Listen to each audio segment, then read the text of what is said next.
What's up?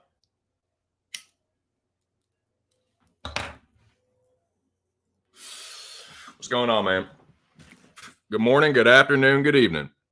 Wherever you are, hope you're doing well. You're listening to Just My 2 Cents. It's Friday, March 3rd, 2023. Got another weigh-in stream going on right now. A little bit of a late start. Apologies for that. Hope everybody's doing good.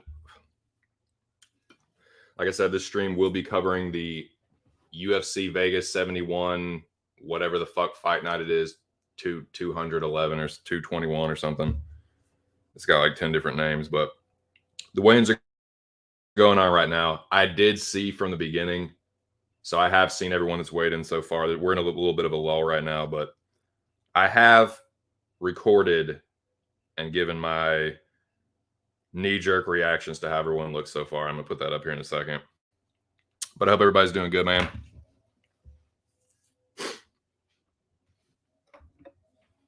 Get warmed up here, get into this stream. Okay, we're still on a lull. Let me see if I missed anybody. No, I think we're good. So, another week, another fight card, more UFC fights tomorrow, which means another week of fights. It's another week of the Mecca. Shout out to the Rabid Dog, Mr. Arkansas. Ark's actually live right now. He did a morning stream. So shout out to him. Subscribe to that channel if you're not already, if you know what I'm talking about. But yeah, man, Mecca week 2. Team USA versus Team World. I call them Team Tourist. They're a bunch of dirty foreigners. But nah, man, we did well last week. Going to look to continue that. So yeah, man, pumped for the Mecca. Got my picks made. I'm going to be giving it, like I did last week, I'm going to be giving out my picks. I'm going to keep the methods of victory a little closer to the vest for strategic reasons, but I'm going to give out my picks. I'll tell you what side I'm on. Going to look at the stare downs here in a little bit. But I hope everybody's doing good.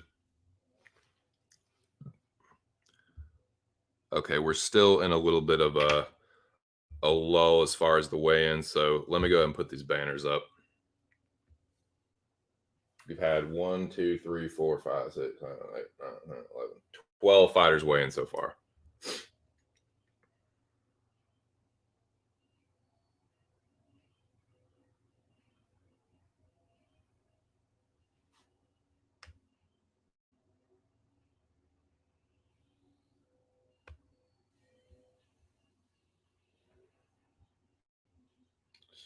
Weigh-in results. Okay. Marab is up first.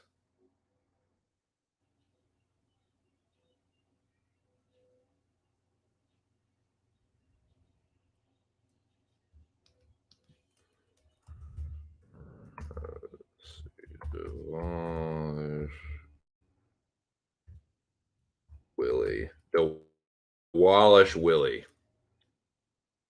134.5.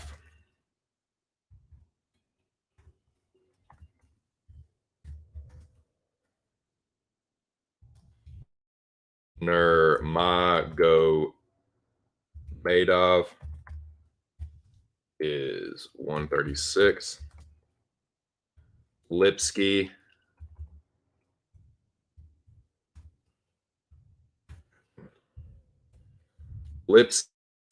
is 125 and a half. Bruno Silva was 125 and a half. Carlston Harris was 169 and a half.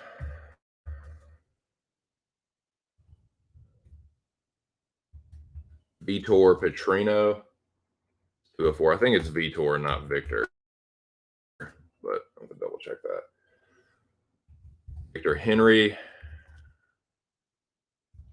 36. Mario Bautista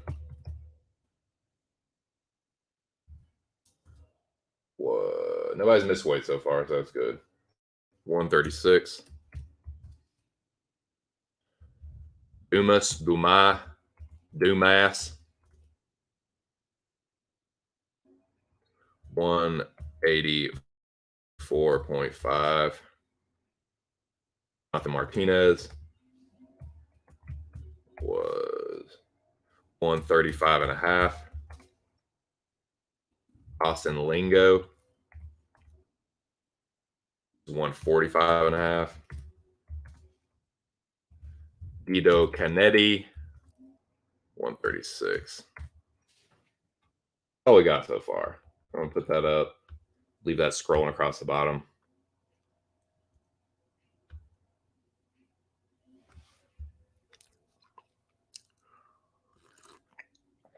All right, so let's get into it so far. What I always say, and I will stand by this forever because I've gotten burnt by this so many times. This is not like a disclaimer or anything. This is just advice. If I was you, I would not wait to the weigh-ins to make your picks or your bets because most of the time it's not going to matter. 9 times out of 10, the better fighter will win. I've gotten burnt by this a lot, dude. I'll be like, I don't know.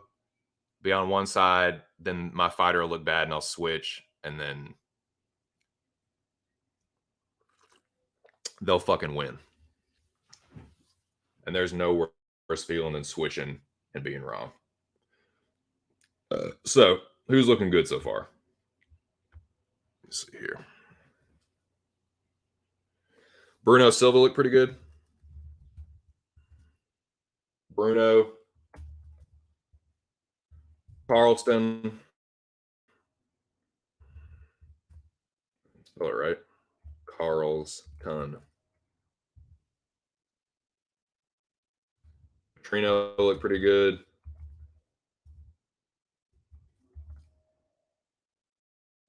Henry looked pretty good. Dumas.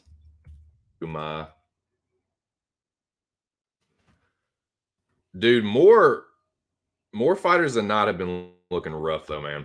So let me put that up right now. These are the fighters that I think do not look that great. There's been quite a few of them. Like I said, this does not mean they're going to win or lose. It's how they look physically to me. Actually, Lipsky, I left her in the neutral, man. You could take it or leave it with her. Let's see. I thought Said looked a little drained, as did Marab.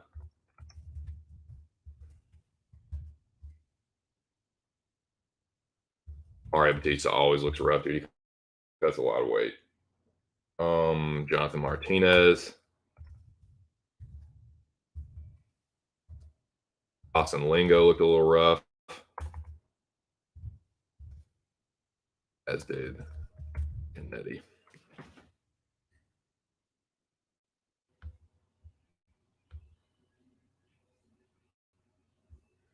All right, so this is what we got so far.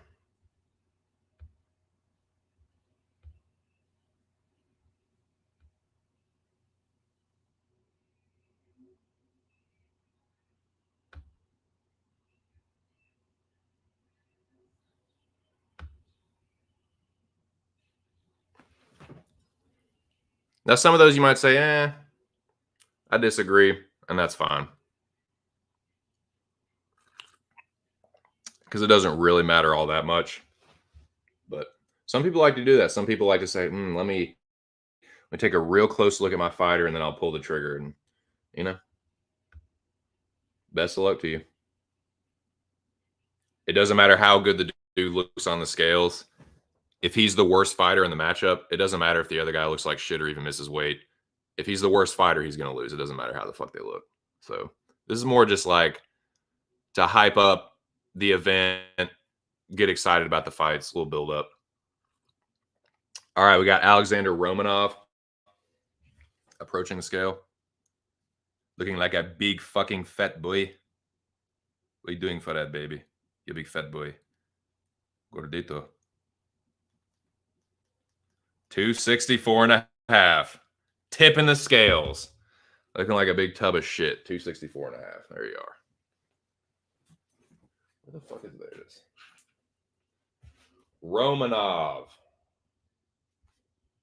264.5. Looking rough.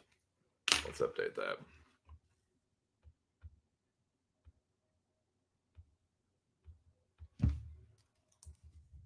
Romanov.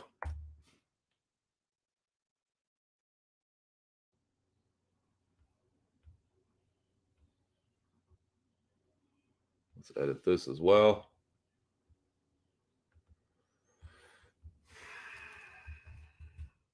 Romanov. 264 and a half.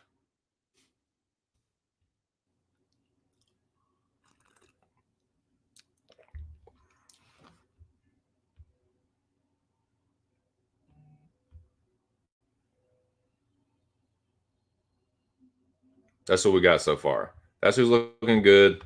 This is looking a little rough to me.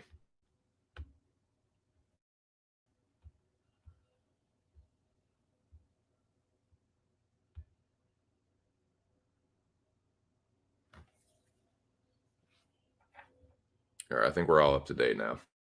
Catch up with the chat real quick.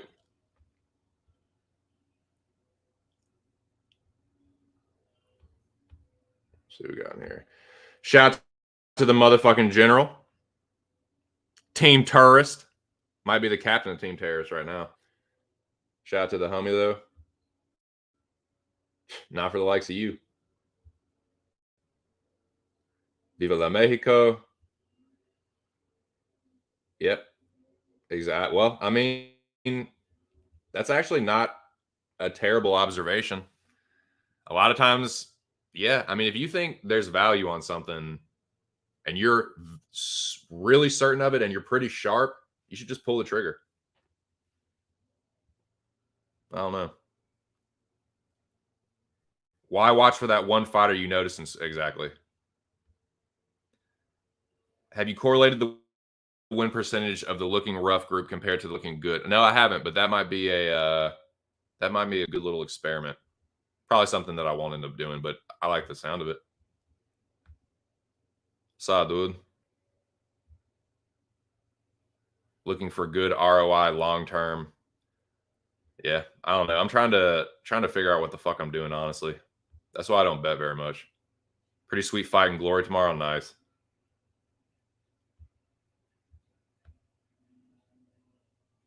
Yeah, I don't know. I'm not sure. You could do that. That might be a nice little project for you if you're curious enough about it. What I have noticed and why I keep those up like that, looking good, looking rough, or looking sharp, looking rough, I keep that up after every week just to go back and try and look at it. And sure enough, like boom, boom, boom, boom, boom. All these guys look like shit and they won. All these guys look good and they lost. So maybe I will start tracking that. The Glory fight. Nice. Mecha 10, baby. Pretty sure Ark's still live. I know he was when I jumped on here. So yeah, you can go right to the source for the Mecha hype. And I will continue to plug it on this channel as well. Artem says betting's a scam.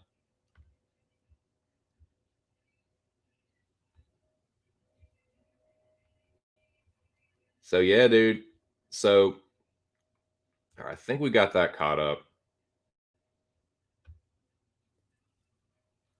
Since Art already said something about it, it's like right before I left that stream. Um, yeah, Pubehead's blocked. I'm getting kind of tired of it. I've been nothing but nice to the guy and like gave him a pretty long leash. I've been kind of like playing along, you know, bantering with him. But then he's coming at me. He gets drunk all the time. He gets drunk, says a bunch of dumb shit, sobers up, apologizes, and it's just like rinse and repeat over and over and over and over and over. It's getting a little tiresome. Like I said, I've been nothing but cool to the dude and like not like defending him, but like, I'll let him talk in here and say what he wants and just, but now he's coming at me for no reason. It's like, dude, nah, you're already kind of on thin ice, but you just broke through it. So yeah, he's blocked.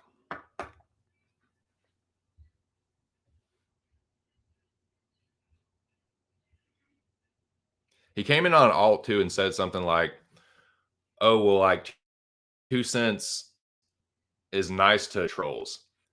No, I'm not. If you're like, if you're not trolling, then I'm going to be cool with you. But if you're being a troll and you're fucking with me and you're like trying to start problems and stuff, then that automatically, like by definition, you are now a troll and you're not being like nice. Like a nice troll, to me, like, yeah, like it's almost like you're not a troll really.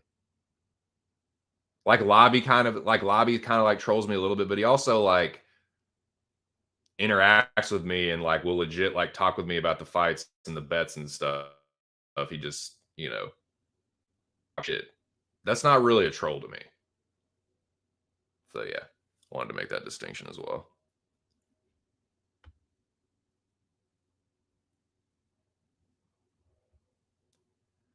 Maybe I'll take a sample size to see how good you've been lately. Yeah, do it. I'd be curious.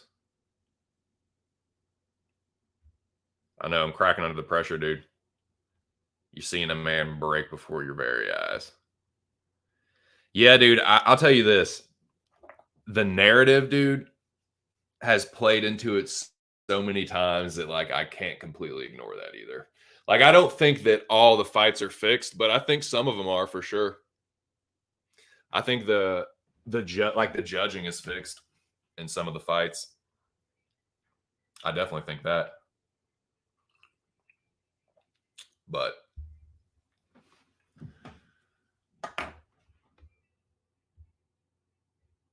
all right, so I think we're still caught up. Haven't missed anything. All right, so these are the teams that stand right now.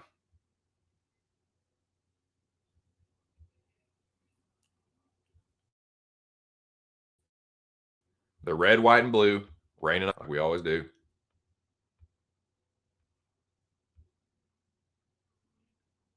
We'll try and get that Highlander this week, boys. I did pretty good last week, man. If I had like trusted my instincts with Hebus, I would have had it. But yeah, man. I said it before the thing started. Like as soon as the teams were announced, I think we got a good squad. Someone had mentioned something in passing about the team being stacked. Like I kind of like when they said that, I kind of just like, ooh, I kind of just like Homer Simpson, like sling back into the bushes. We might be a little stout. I think we are. But we're pretty fucking solid team, dude. If you want to call it stacked, you want to crown them, then crown them. I don't want to put too much pressure on us, dude, but I think we are the better team. I think overall, I think we're a deeper team. But some of the scores on Team Tourist kind of surprised me. Like I did not. I'm not the only one that did not expect Bigfoot to have the score that he did. So that surprised me a little bit. We already know the general's good. Chris is good. Chris can kind of be up and down, but when he's good, he's pretty good. And he won the Mecca, dude, so he can be clutch. Nick Alexander, like Nick actually, like, I think it was in Arc FC that he was really fucking killing it. And then started to in like the next season of the Mecca It was either the previous season or the next season of the Mecca. He did really well. It was either leading into ARC FC from the Mecca, he was killing it, or he killed it in ARC FC, and then leading into the next Mecca, he did the same thing. But Nick is pretty solid. Anon's good, and Moyes is good too. That's why I tried to vote his ass out. It ended up backfiring on me, but that's a dangerous dude to leave in the Mecca, in my opinion. So yeah, I don't know, man. Like, we have a good team. I think we're the better team, but I don't know. Like, there's some good players on that team. So I don't know. I don't know if we're stacked. I think we just might be better, but I don't think it's necessarily like uneven teams. The number might be now because we won last week, but you know what I'm saying.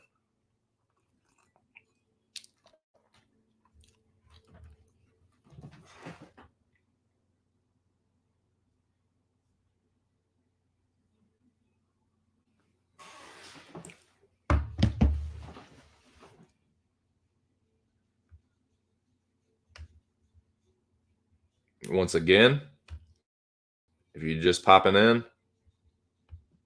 this is who I think is looking good so far.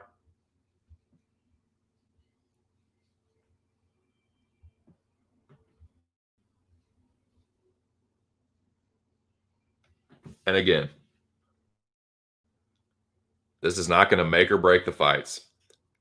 I'm just telling you what I've seen. In my opinion, that's who looks good.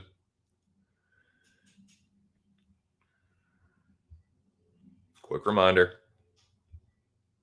And this is who looks bad.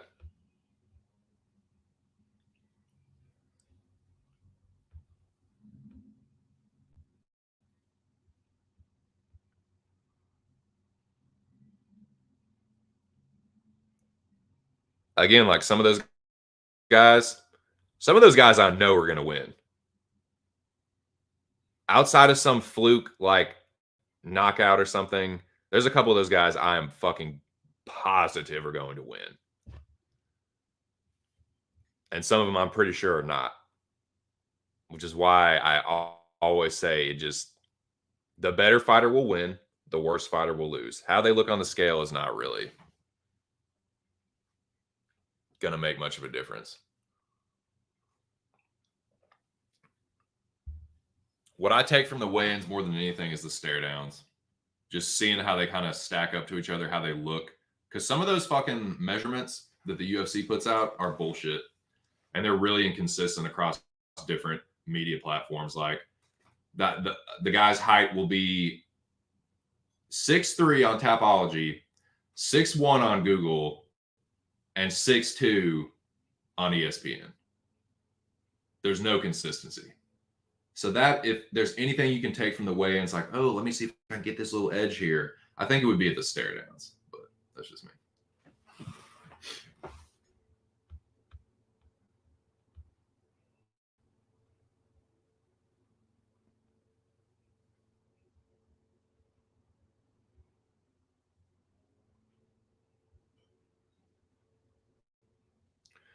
So let's, while we're waiting, let's talk about some of these fights. I did this last week. I will do this every week for this Mecca. And I already gave out my picks. I'm going to give them out again, but I already gave them out on Wednesday. Shout out to my dude, Aaron the Dog MMA. Make sure you subscribe to his channel. He puts out a lot of content on pretty much every major MMA platform or organization, rather. But on Wednesday, he's been gracious enough to have me on the panel for the last over a month now. But it's been a really good time. Make sure y'all subscribe to his channel and tune in. But I gave the picks that I had on that I gave on his show Wednesday are my picks. Now, like I said, because I'm in the Mecca, I'm going to keep the methods of victory and the rounds and all that shit. I'm going to keep that to myself. But I'll tell you the side that I'm on, and I also want to kind of talk about what I think will be Mecca dividers. And I'll be interested if they've been talking about the Mecca in ARC stream. What if if they aligned. I'll be interested to see if like people are on the same page with me on that. Okay, so we got Davy Grant, 136. I mean, he looks like a dead man. He looks like a skeleton all the time. He just does. He's just a ghoulish, skeletal looking English dude. So it's like it's how he looks all the time. So I'm leaving him in neutral because he always looks like that. And like he'll win some fights, he'll lose some, but it's not like he's like, oh, he looks so much worse than you. He just that's always how he looks, dude. Like even when he fucking like rehydrates, he still looks like ghastly and fucking ghoulish, and yeah, he's just a gangly ghoul. But he seems like a really good dude, actually. I've heard nothing but good things about Davy Grant. Just like a good bloke, good family man. You know, can't hate on that. Mecha 10, Viva la Mexico, he says. We'll see about that. We'll retake the Alamo Bow. All right, got Volkov up next. I'm interested to see what he weighs, if he's going to be heavier for Romanov or a little bit lighter. I bet he'll be 234. 234, 242, 251.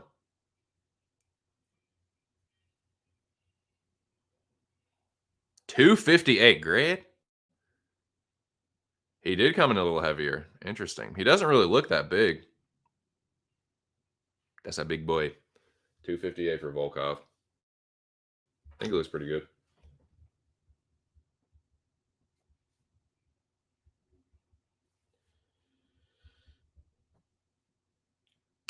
All right, let me update these.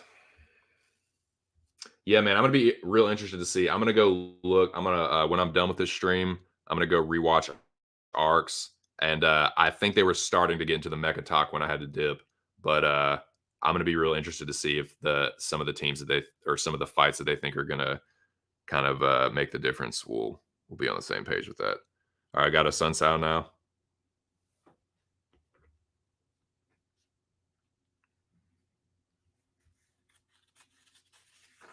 Not bad, not bad. 136. He's a man. He's 40.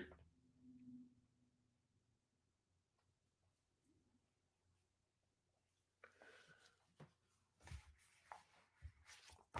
right.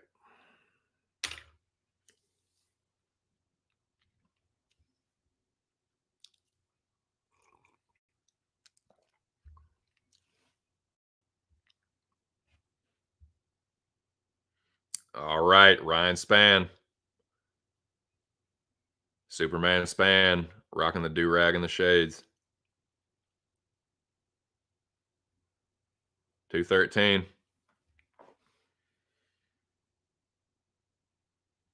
Looks good. Can't really see how his cheeks look and his face as much with the shades on.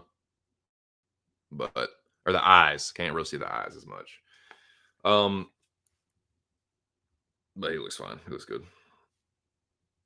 213. His fight with Krylov is a catch weight. Krylov got sick a couple weeks ago. I'm wondering if that's going to impact him. I'm wondering whether the 3 rounds will impact him. I'm not saying it will necessarily, but just something I was thinking about. I don't know. What do y'all think?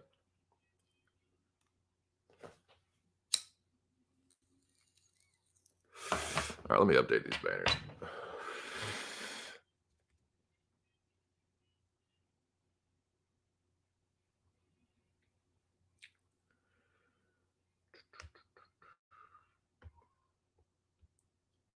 Romanov. Grant, 136.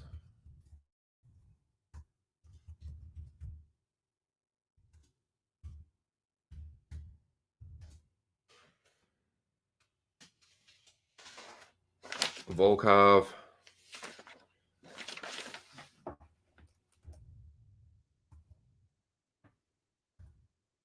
I guess it's because Volkov's so tall. 258.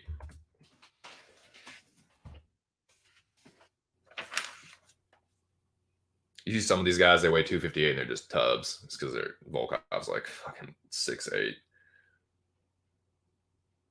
All right. A Sun Sao was 136.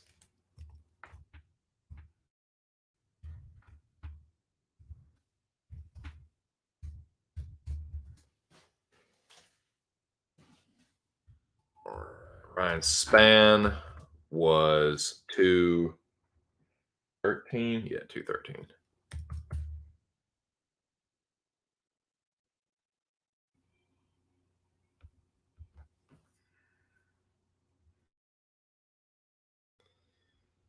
Right. These. Dumas was the last one.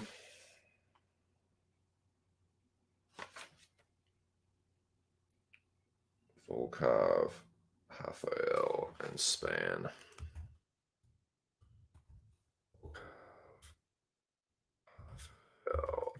Spann. Ryan Spann is a weird guy. His interview was so fucking awkward. Dude, quit fucking with your watch. What are you doing? Like, he does that shit on purpose, I swear.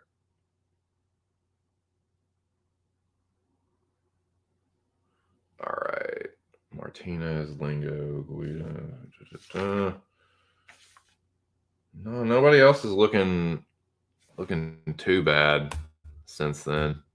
I left Grant neutral. Like I said, he always looks like weird and emaciated. So that's the only real update. Couple more fighters coming in looking good.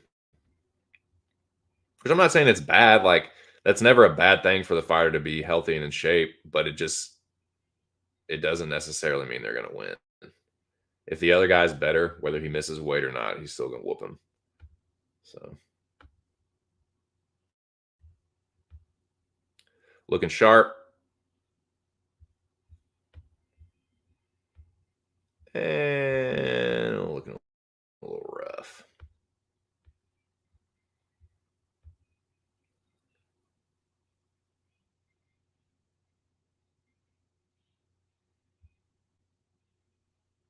Okay. So that is the results we've got so far.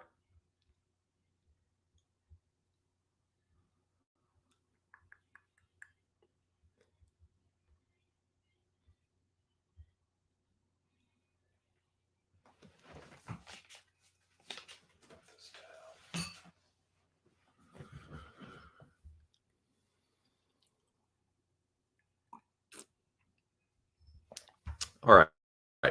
Let's talk about some of these fights, dude. Because, well, yeah, let's go through some of these fights. And I will tell you the ones that I think are really going to split people down the middle and why.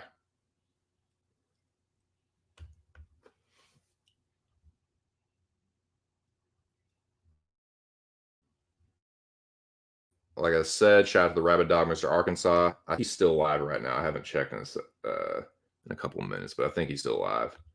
So, in fact, let me see if they're talking about these right now.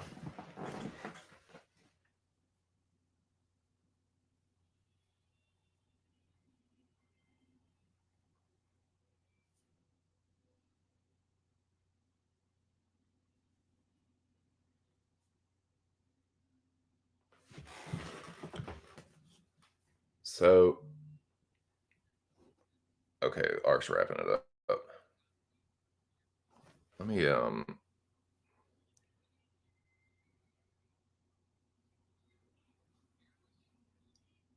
Okay, so they were talking a little bit about the fights. Okay, I'll definitely I'll catch up on that for sure.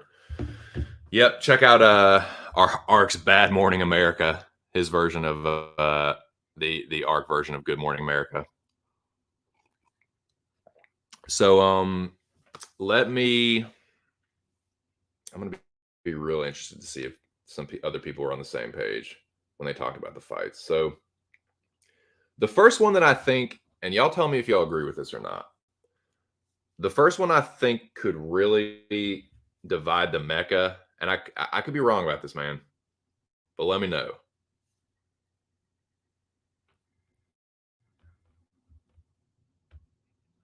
I think it's gonna be this one. Am I crazy for thinking that?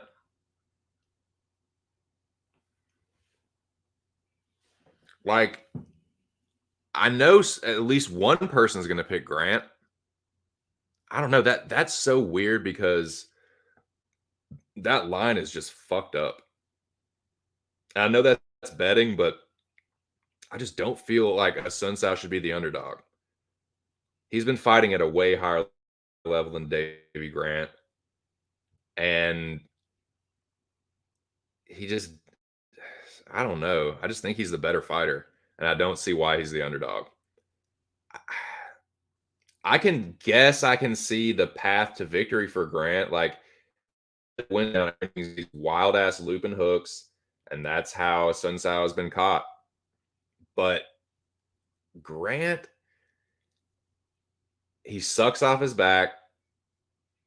He's low key a little bit chinny himself. I know he hasn't been knocked out, but dude, he gets hurt in a lot of these fights. I'm not saying the Sun Tzu is going to knock him out, but man, I just don't see why he's the favorite. So I can see some people picking Grant being like a Sun Tzu's 40. Grant's going to knock him out. I can see that, I guess, but I don't know. Maybe I'm off on that. Maybe everyone will think the same thing I do and just be like, why is the Sun Tzu the underdog? And just that just seems like the pick, but could be off on that. I don't know.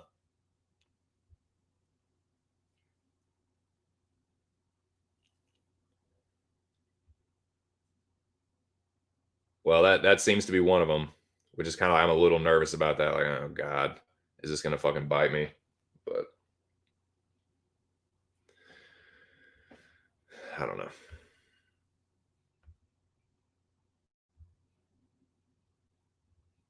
The next one, this is another one I don't really have a good sense on who's on which side. I haven't heard people talking about it a ton, honestly, but it's lined so close. Neither one of these guys is like a clear favorite as far as like the betting line. So I feel like naturally you can extrapolate that out and be like, or expand on that and be like, I think it could be a Mecca divider too. I just feel like there's a path to victory for each guy, and neither one is like levels and levels above the other guy. So I could see this kind of maybe not being right down the middle, but being like 60-40, 65-35, something like that. That's this one. I know some people are going to pick Petrino to knock out Turkosh or Turkow, whatever. Is the J silent? I don't know. But I think that could be one.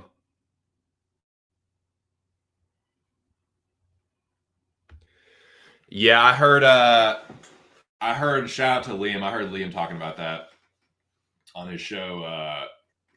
The what is that called? The Just Win Baby podcast with him and Rich. He was I'm pretty sure it was Liam that said this. That Grant, like the London card's coming up, you would think they would want him on that card. So maybe they already know what's up. All right, Tyson Nam's up next. God, he looks bad. He is the worst looking so far. God. 125.5. Yikes. He is by far the worst looking fighter so far. 125.5 for Nam. Like, it's not just his cheekbones that are sunken in, like his ocular like cavity or whatever is very well timed. 125.5 looks like fucking hot dog shit, dude. Tyson Nam looks terrible. He looks fucking Eric El Terrible Morales.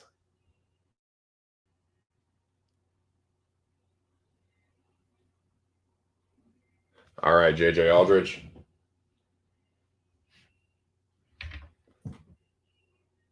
JJ looking a little rough too. 125.5.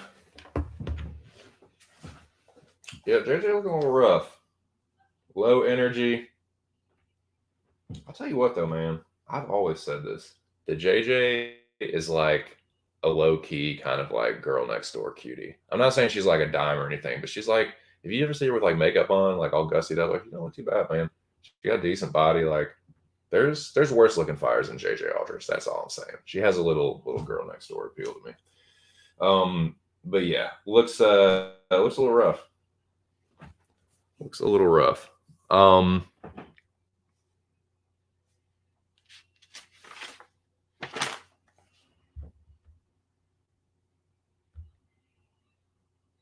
Who? Grant? Dude, I always fade the retirement fight. Almost every single time. It's like Brunson. As soon as I hear that shit, as soon as I hear that retirement talk, nah, I'm off. I'm off of that side. Jumping the fence, boys.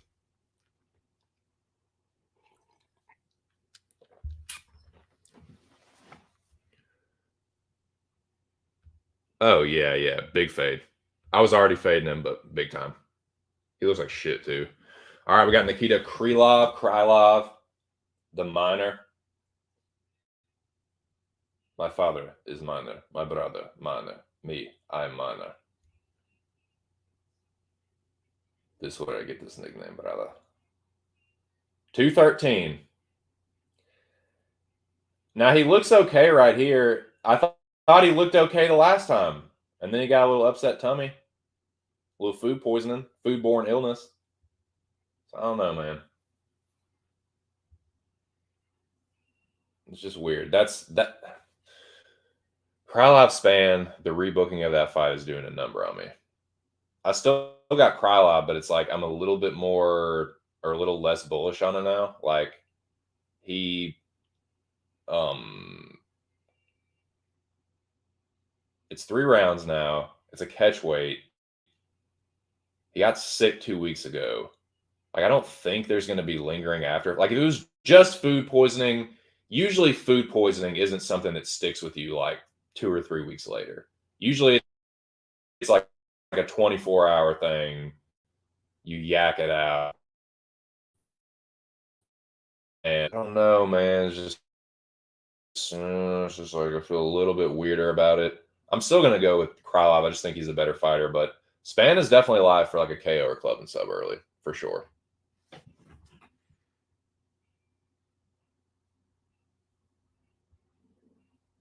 Yeah, I agree. What up, Cardeezy? I don't know. That's what lobby. Can you confirm that? Man, dude, get the fuck out of here. I'd have fucking time you out for that.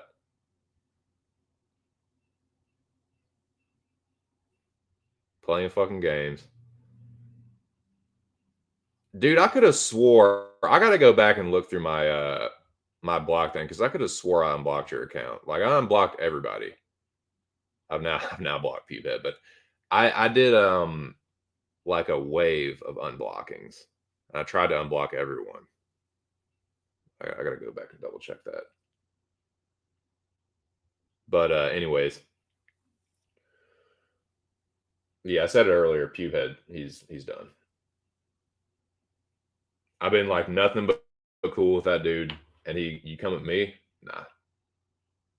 The guy is done. It's one of my favorite gifts I've been using lately.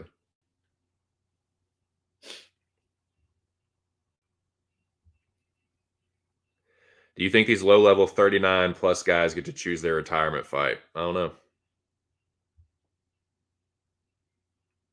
What's up, Spicy? What are you doing?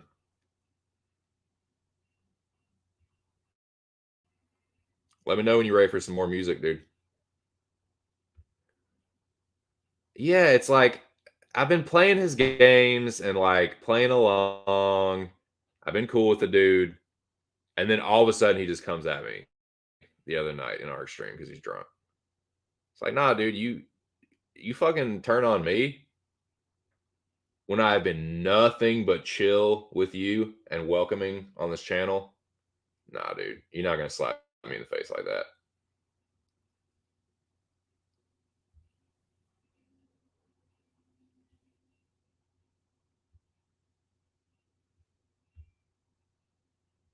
So let me look ahead. This was the last fight I looked at where I said this could be a potential mecha divider. This is another one. Again, I could be off on this one, but I've heard a lot of people on Martinez. I don't get it. I think Saeed is the better fighter.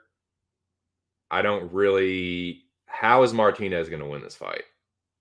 If they stand at kicking range, Saeed is the. Have y'all not seen Saeed and his kicks? He's good at them.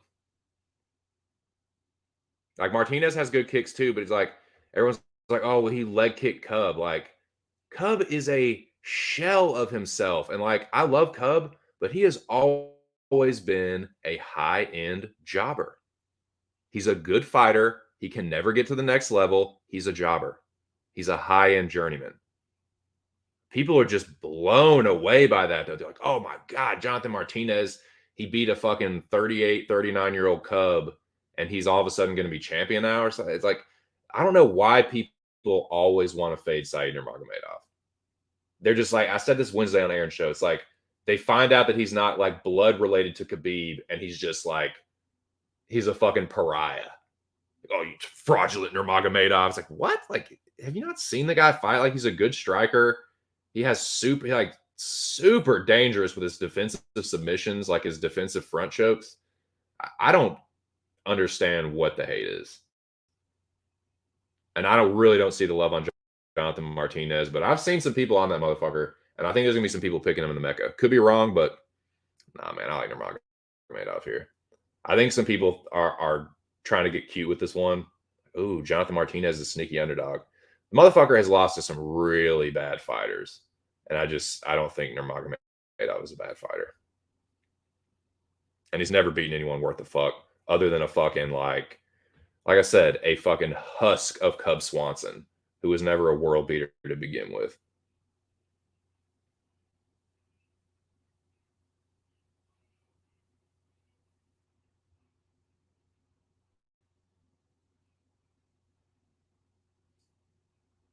Yeah, I dude, I can't stand Marab. He's definitely good at wrestling, but that's all he is. He's a wrestler. Um, yes, we will get to that one. Yep, we'll definitely get to that one. So I touched on this one before. I think this is a divider. I know some people are going to be on Span, and he's live, man. Early, he's live for KO or club and sub. Even in a 3-rounder, though, as the fight goes on, dude, this is a lot of recency bias on Ryan Span. Like, I've heard several people that I respect say that Span has like good fight IQ. The fuck he does. The motherfuck he does. Both of these guys have fucking like slip on a banana peel moments in fights. Just like inexcusably stupid decisions. I would not call either of these guys fight IQ incredibly high. They both make a lot of fucking mistakes. They both make mistakes grappling too, actually. Carl Roberson, anyone? Paul Craig, anyone? Just like fights you're winning, and then all of a sudden you just lose them. Like I think Span can come out, clip Krylov, get crazy with it, try and do something stupid, and then end up getting submitted himself. Or like Krylov knows how to grind out a greasy one too. It's not like I don't see the Span side. I'm just going with Krylov. I feel a little less confident about it now after him getting sick and it's a 3-rounder now. I'm much more. I favored Krylov much more in a 5-rounder, is what I'm trying to say, if I can speak English. Like Lobby said, I agree. I think this will be a mecha divider. Romanov is very popular. Everyone is always looking for the next thing, and everyone always loves to be the guy that says, I told you about this prospect before anyone. That is such a fucking narrative around here. It's really obnoxious. I guess I get it. I'm kind of a hypocrite because but I was never really on the guys that I stand. It's not like I discovered them or anything. Like I was, a Johnny come lately to most of them, honestly. But that is a definite thing that happens around here. Dudes love to be the one to be like, dude, I was telling you about so and so before they even got to the UFC, and now look at them and da da da da da. That is a very noticeable thing. A lot of people are doing that with Romanov.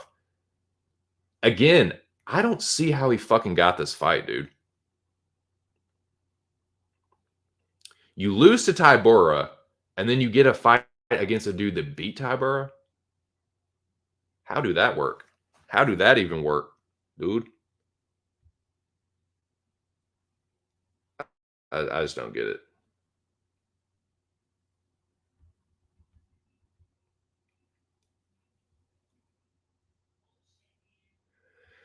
Yeah, I think Merab is in a lot of trouble. Yep, small cage. So yeah, it's not at the Apex. It's at the theater at something. I forget what it's called. The theater at something something. It's like an older theater. It's been in Vegas for a while. I don't blame anybody for betting Span, picking in. Dude, Aldo is washed. Aldo is washed. Jan took like a round to download Aldo and then fucked him off, dude. No, I think people are low on Jan because of Aljo, whatever. Nah, dude. He didn't grapple fuck Tybura. I don't know. People sleeping on Volkov in this fight, dude. Dude, it is night and day, man. Dude, Volkov is gonna fuck him up.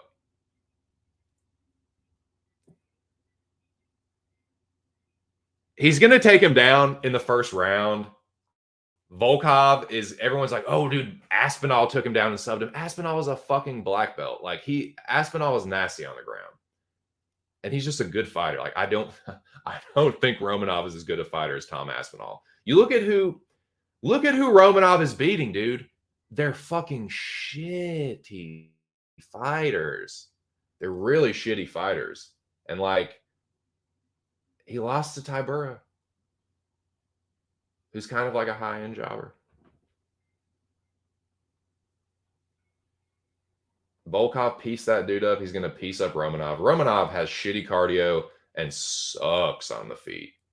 He's very one-dimensional. He's very predictable. I think Volkov, like I said, I think he might get taken down a time or two. Blades took him down a million fucking times and do shit to him. Romanov makes mistakes too. He gets like overly aggressive in the grappling. I think he's just going to try and go for a sub too early. Volkov's going to get out of it and get back to his feet, or he's going to reverse the position and end up on top. I don't like what I've seen from Romanov. I think he's a fucking hype job. What's up, Jimmy? He says, I got a sneaky long bet for you. Nice. I have a couple wagers on this fight myself. Not on this fight, on this card myself. What up, Moise? Big Moise the tourist. Romanov mounted Gilly, says Big Moise. Shout out to Team World, Team Foreign Tourists. Moise likes Romanov there. Volkov via sub plus 1,800. Romanov could be tired and fall into a triangle or just be so exhausted he gives up, and Volkov rear naked chokes him. Nice. Dude, that is fucking sneaky, dude. That's pretty slick butthole, Jimmy. Volkov is a brown belt. he's not trash. Like Aspinall made him look like trash because Aspinall's fucking sneaky good with a jiu-jitsu. His dad like has a grappling school or something. No, he's not. He's definitely not. I mean, he could catch him in something early, but other than that, Volkov's gonna fuck him up. Nice, dude. I like that style. Dude, I threw a little something on a on some long odds too. It's another submission like that. Let me see if y'all can guess what it is. But I threw a little something. I got a little bit of action on this card, boys. Just a little bit of something. Never anything too big with me, but you know, a little something. Yeah, Ramirez cartel in the building strong. Man, Team World coming at me, Bo. God, the general's on Romanov too. I'm gonna throw up. That's not good. That is not good. The the general and Moyes are on Romanov. Oh, Christ, boys, I'm gonna throw up. Oh, Christ, I think I might even throw more stitches. Oh, fuck. Well, I'm gonna be sweating that one now, but let's go Volkov. God. But yeah, dude, I have a long shot bet. Is a certain fighter by submission. Not quite as juicy as that, but I still think it's pretty good. I still think it's a sneaky little play that if it hits, it will give me a winning night instantly. But yeah, the other one could be wrong. I think more people will be on Jan, but I think enough people will be on Marab to make it like 65-35. That's what I really think. I think it's going to be 65 Jan, 35 Marab. Shout out to the 9 people in the building. Let me go back and I took my earbuds out. Let me see if I missed any weigh-ins. I don't think I have.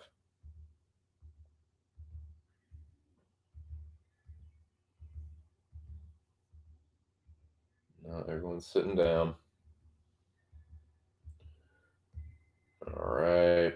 Fucking nerds standing around. All right, here we go. No. Fitzgerald on his phone. That Amy Kaplan chick. Scale pimp. Setting them straight. Putting these fucking nerds up on game. I don't think I missed anybody. I'm just double checking. But I probably have, knowing me.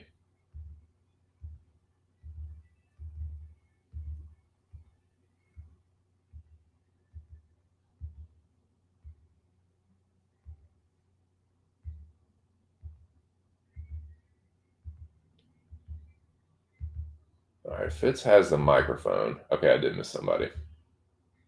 No, I didn't. Krylov. But I did not record his weight. So 213 for Krylov as well. Let me update that. My wife's listening to Travis Tritt in there. It's a great day to be alive, Bo. The sun's still shining when I close my eyes, Bo Dick.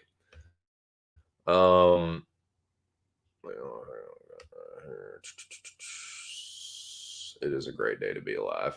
Shout out to the 10 people in the building. Now it's a real damn great day to be alive. Okay.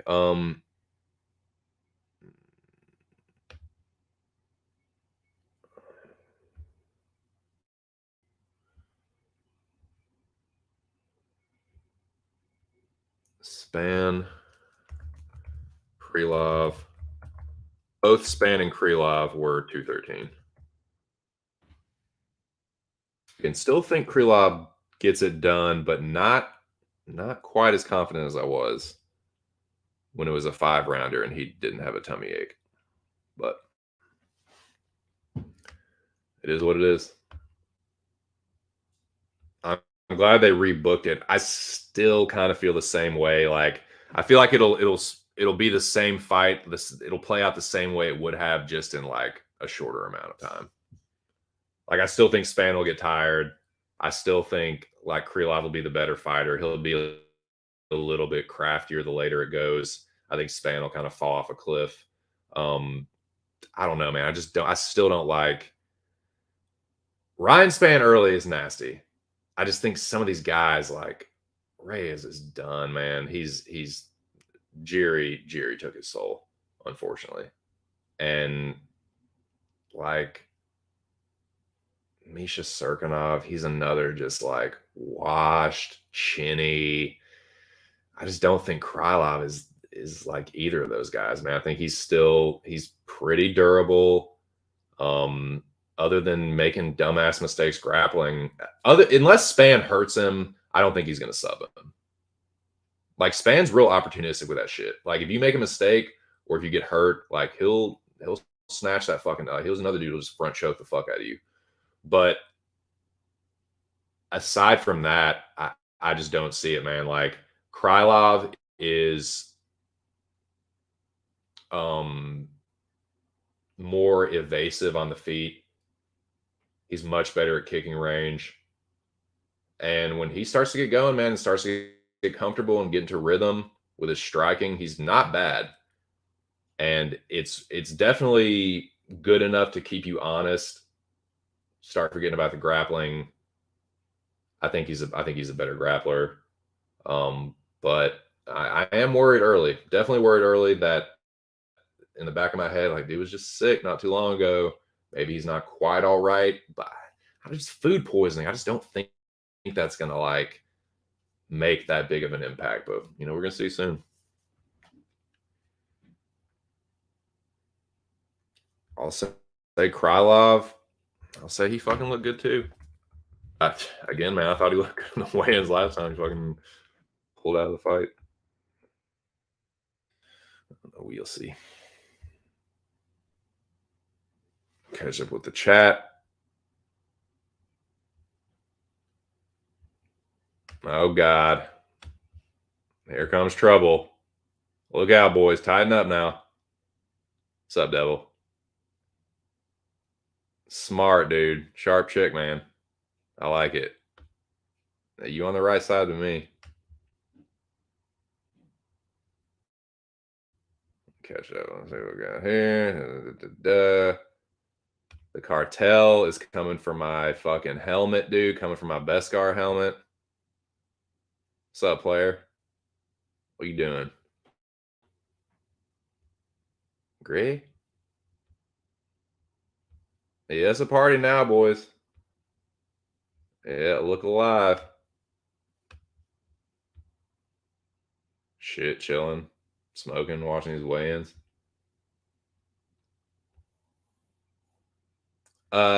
Mo drew his sword and chopped off the head of a Scotsman. Won Smith's MMA. Cut his damn head off in front of everybody. Damnedest thing I've ever seen before. Oh God. Oh, God. I guess I'll never know. No, maybe. We'll see. I mean, time will tell. Time reveals these things.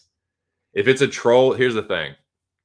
I'm thinking it's the real Miss Devil, but if it's not, a troll can never keep character long enough. Like they can't help themselves. They know they're like faking it. Like they almost can't help like revealing that they like tricked you. You know what I mean? So I'm thinking it's her, but if it's not, you know, the truth will be revealed in the fruits of the happening. You know what I mean? Great. Great day. Yeah, I know, man. Be a fucking responsible drunk, dude. Go on a bender like Spicy, where you just bet way too much on roulette, but then still come out on top somehow. I don't know. He needs to seek Jesus. He needs to seek his Lord and Savior. Pig Lord God. 5 suit, dude. I know, man. 5 German suplexes, then falls off a cliff. Shit, Romanov already ate dinner. He is. He's a sinner in the eyes of the Lord, but I guess we all are. Lucas Bresky looks like he's transitioning. Okay, I guess I missed Bresky. Hold on.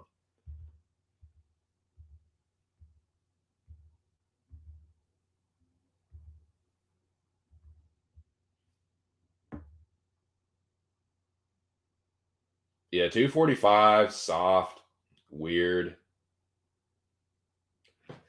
I'm leaving him in neutral, but I can't say that he looks good. He just looks weird. 245. Boreski, 245. Interesting. Yep. Fake devil, huh? Damn shame. Damn shame.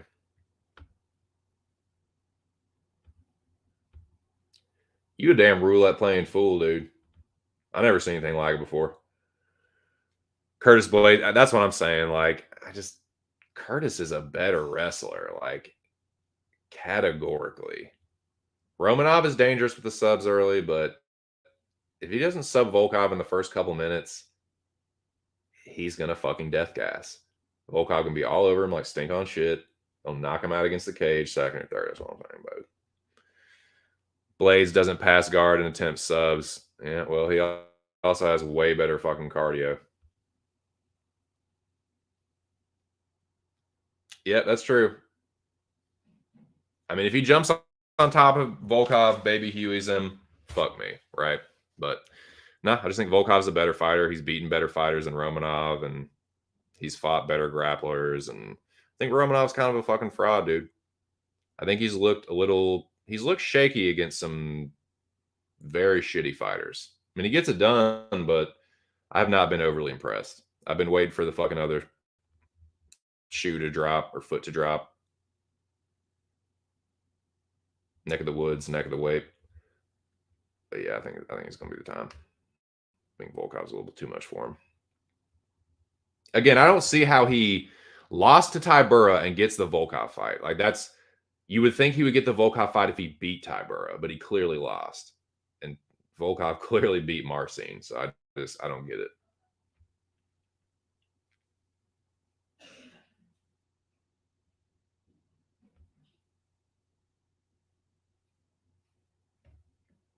So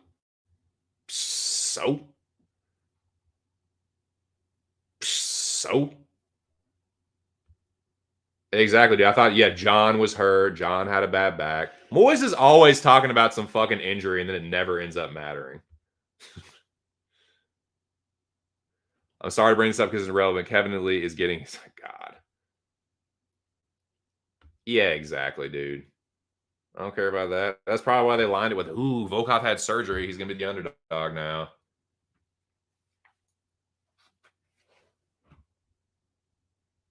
Always talking about some damn injury that's never relevant.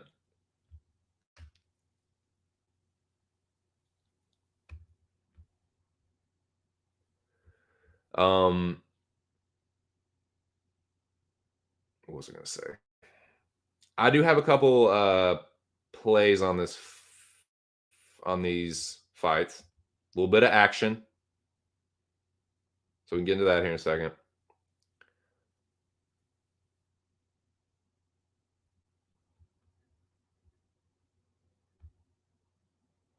Of course. There's always, yep.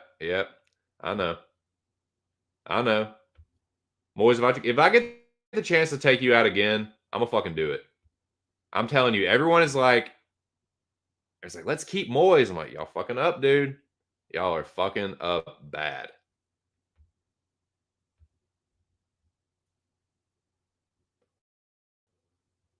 Yeah. But watch, Moyes is gonna get fucking Highlander. We're gonna lose. Moyes is gonna get Highlander. I'm gonna be in the bottom, and then I get my head chopped off. Moyes like there's that like Saudi Arabian family. There's like a royal family. It's not the royal family, but there's like a family in Saudi Arabia that is like for generations and generations, they have dedicated their entire lives to execution. They're like a family of executioners, and it gets like passed, they master the beheading, and it gets passed down from generation to generation to generation. That's what Moise is going to do to me. He's like a Saudi Arabian executioner, even though Moise is, I think, Pakistani in origin. But I'm just going to be xenophobic with it and generalize. Middle Eastern somewhere.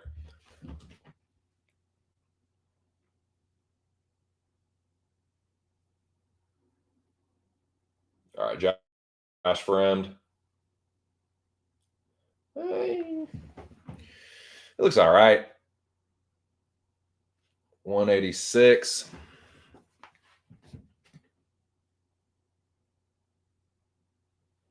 Yeah, leaving him in neutral. Take it or leave it. Doesn't look terrible. Doesn't look awesome.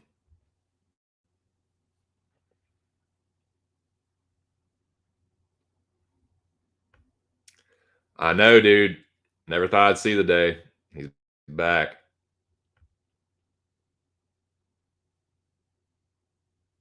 I don't know. He's going to have to do a lot better than he did last week. I fucked up with the kill point, but I definitely contributed to my team. Contributed to Team USA. Yeah, you're welcome, Team USA. You're welcome for that high score I done gave y'all. K. Gironi pulled his weight too. Mo killed it with Highlander. So yeah, y'all can thank us. Y'all can thank me, Mo, Cage, and Zach, because we carried Team USA. And I expect y'all to carry me if I do shitty this week. Yeah, I kind of insta-picked Jones myself. Yeah. Yeah, it was just kind of an instant, and I hated myself for it. I was like, God, I'm such a big Gon stan. I really don't like Jones, but he's just going to fucking win. He's just going to fucking win. Yep. So, Mecca week 2. Last week was pretty chalky. And I heard Art mention this on a stream. Shout out to the Rabbit Dog. Or maybe it was Mo. I can't remember. One of them said it. No, actually, I think it was Mo. He was talking about this week maybe being a little bit more dog heavy. Like last week was chalky as fuck. I think only one. Grasso was the only underdog to win. I think there's going to be more than one underdog that wins. I don't know how chalky or non-chalky it's going to be, but I think there will be more underdogs that hit this week.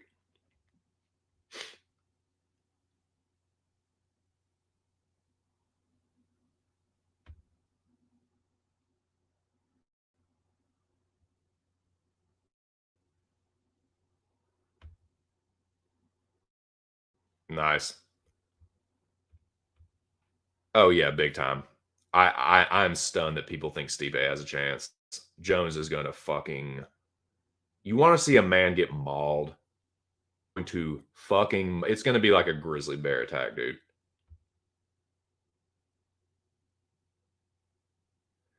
I don't know. Maybe a Volkov rematch when Volkov wins. Blaze. I like that. Gon gets Tybura.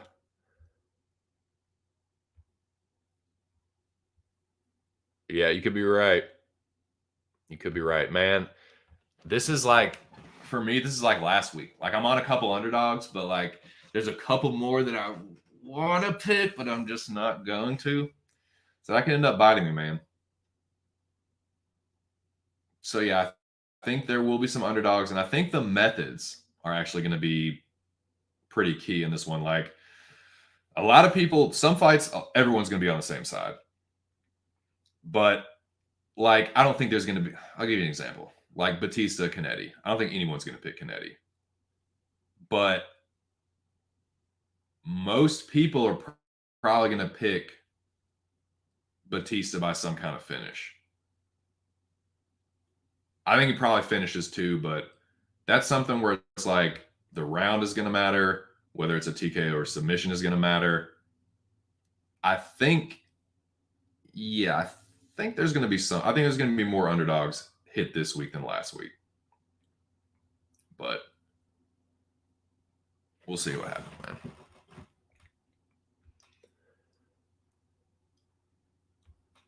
Oh yeah, dude. Yep, take a bow. I know you call that.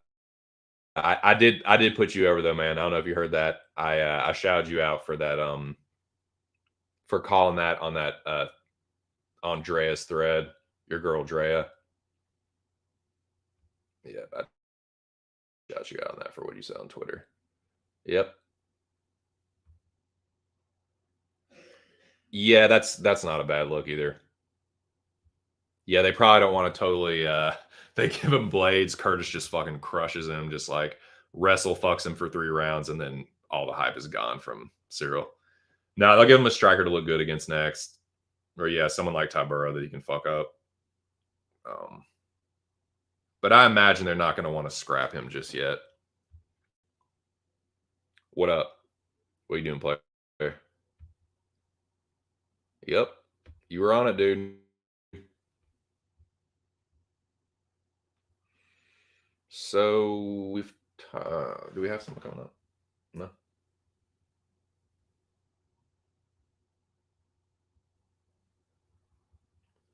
I don't think I missed anyone else. All right, let me go back and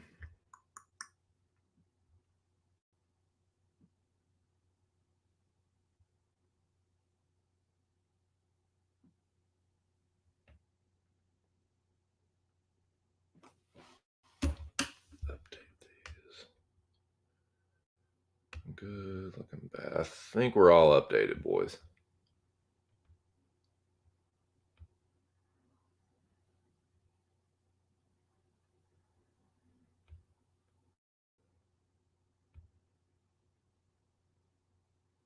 Looking pretty good over here.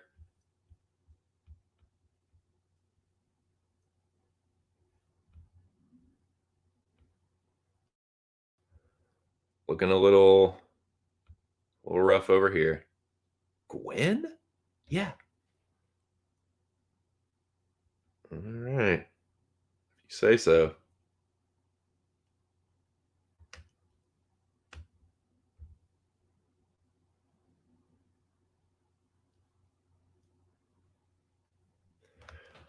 But yeah, for Mecca predictions this week, I think that Team USA is going to win again.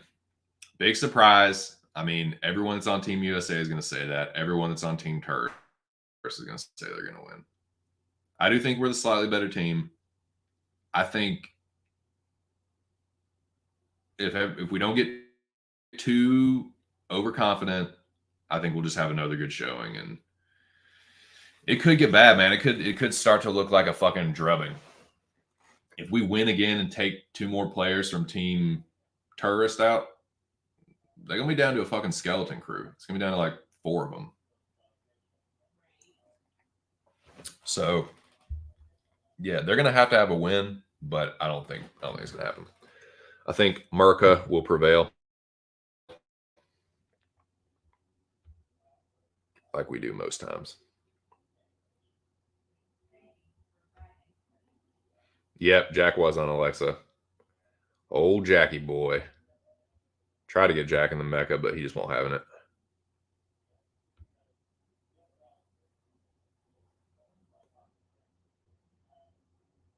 Yep, you got him. I did pretty good with my predictions. Had a good Mecca score, good Tapology score, but yeah, fucked up with the voting. The voting's definitely different this year. Shout out to the Rabid Dog for keeping things interesting. Keeps you on your toes, man. Every season's a little bit different. Got to make the adjustments. So I don't know. I mean, I'm kicking myself for it, but it was basically like I had a high score on the losing team. So whatever. I'm in the same boat as everyone else that had a good score on Team World.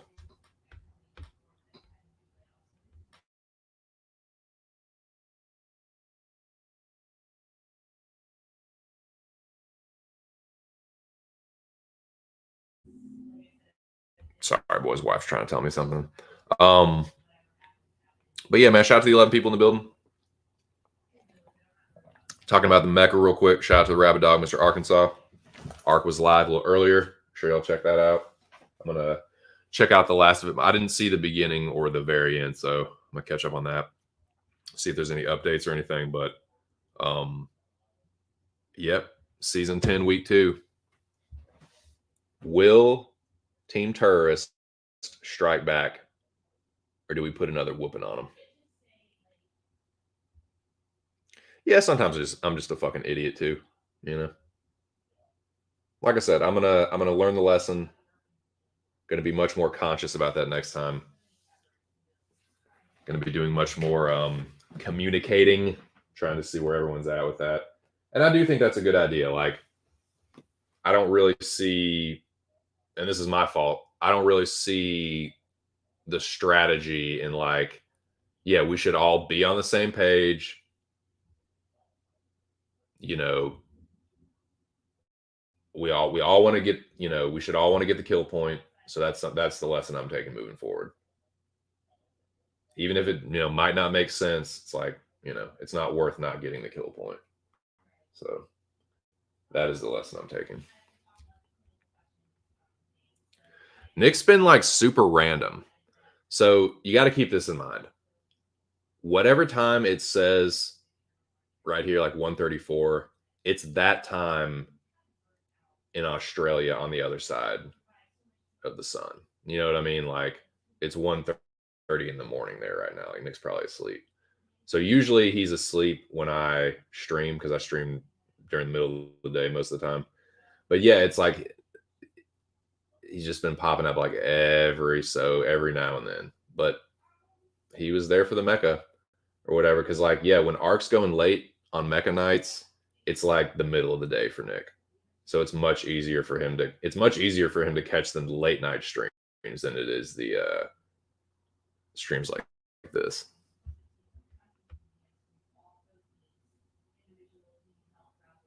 I mean, he could have been. He could have been. I just didn't. I was like, Moyes is more familiar with this, and like, yeah.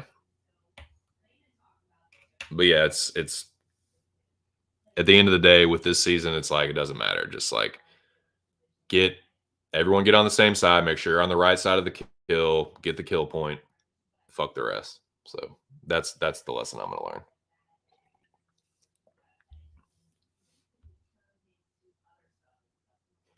God. You're back, huh? Back from more trolling?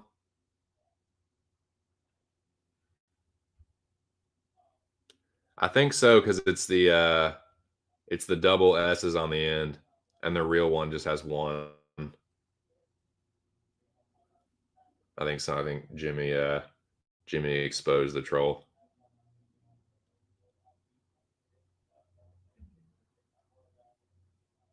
I don't know.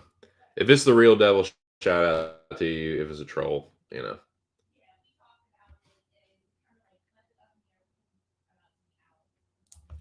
Let me see real quick. I'll tell you what. If this is the real Miss Devil, if Miss Devil, if this is the real you, just DM me and just say it's me. Someone said you were a troll. So yeah, if it's the real you, just DM me and be like, it's me. And if it's not, I'll know it's a troll.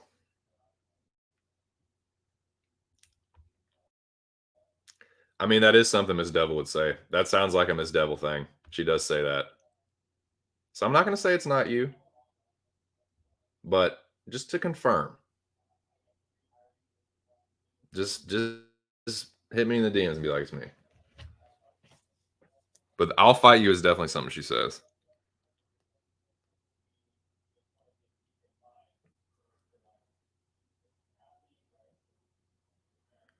Nothing yet.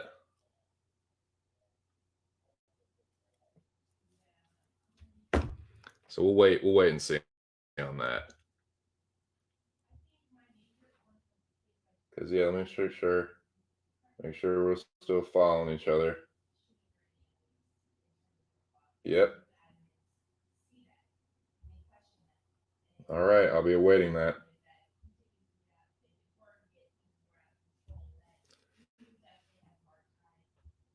Okay, it's her. It's her. Very funny, Jack Nards. Yeah, that's the real Miss Devil. So, girl, we doing? Boom. There you go. Boom. Confirmed. That's confirmed. Y'all remember that? I can't remember what Call of Duty. I think it was Black Ops 2. It's like one of the NPC like things. So you kill somebody. That's confirmed. Kills confirmed. Duh. She said, duh, you dumbass. Well, I don't know, dude. I ain't always the sharpest knife in the block. Had to be sure.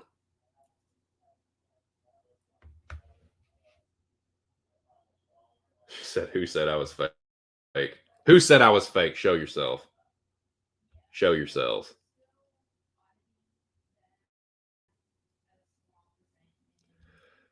Spicy again, dude. You did that with Sadiq Yusuf too. Like that's a fake Sadiq, bro. Spicy, woo.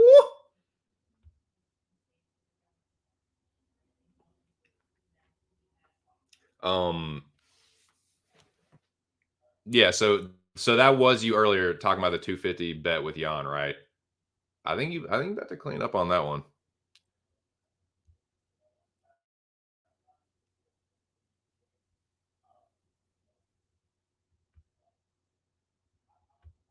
Oh yeah, I didn't get the follow either from Sadiq.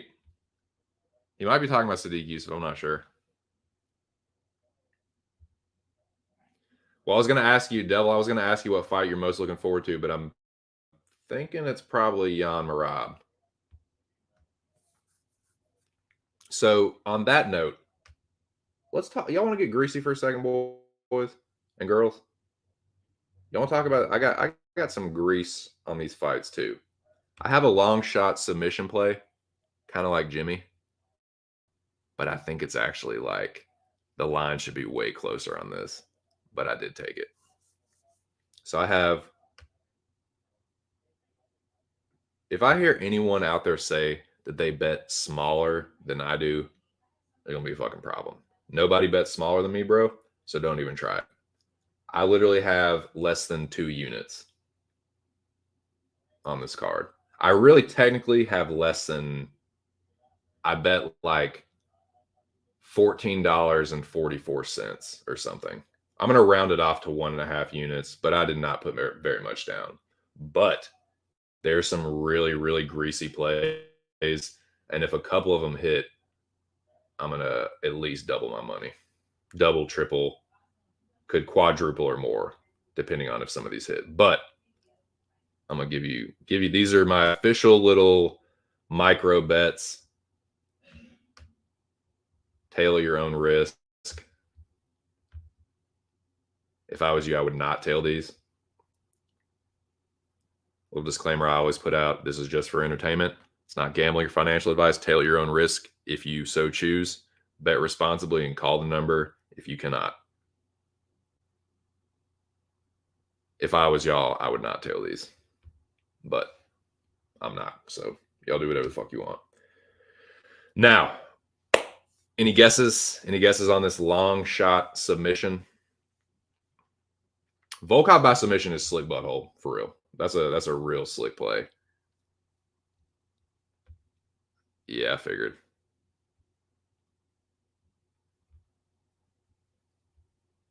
You about crazy as fuck. Garcia getting knocked the fuck out, dude. I told you on that one too. Don't nobody come complain to me when Tank knocks that dude's block off, because I try to told you so. Anyways, all right. Here we go. I have two prop bets on this card. One of them submission, one of them is the knockout. See if y'all can guess what they are. What do y'all think the submission is?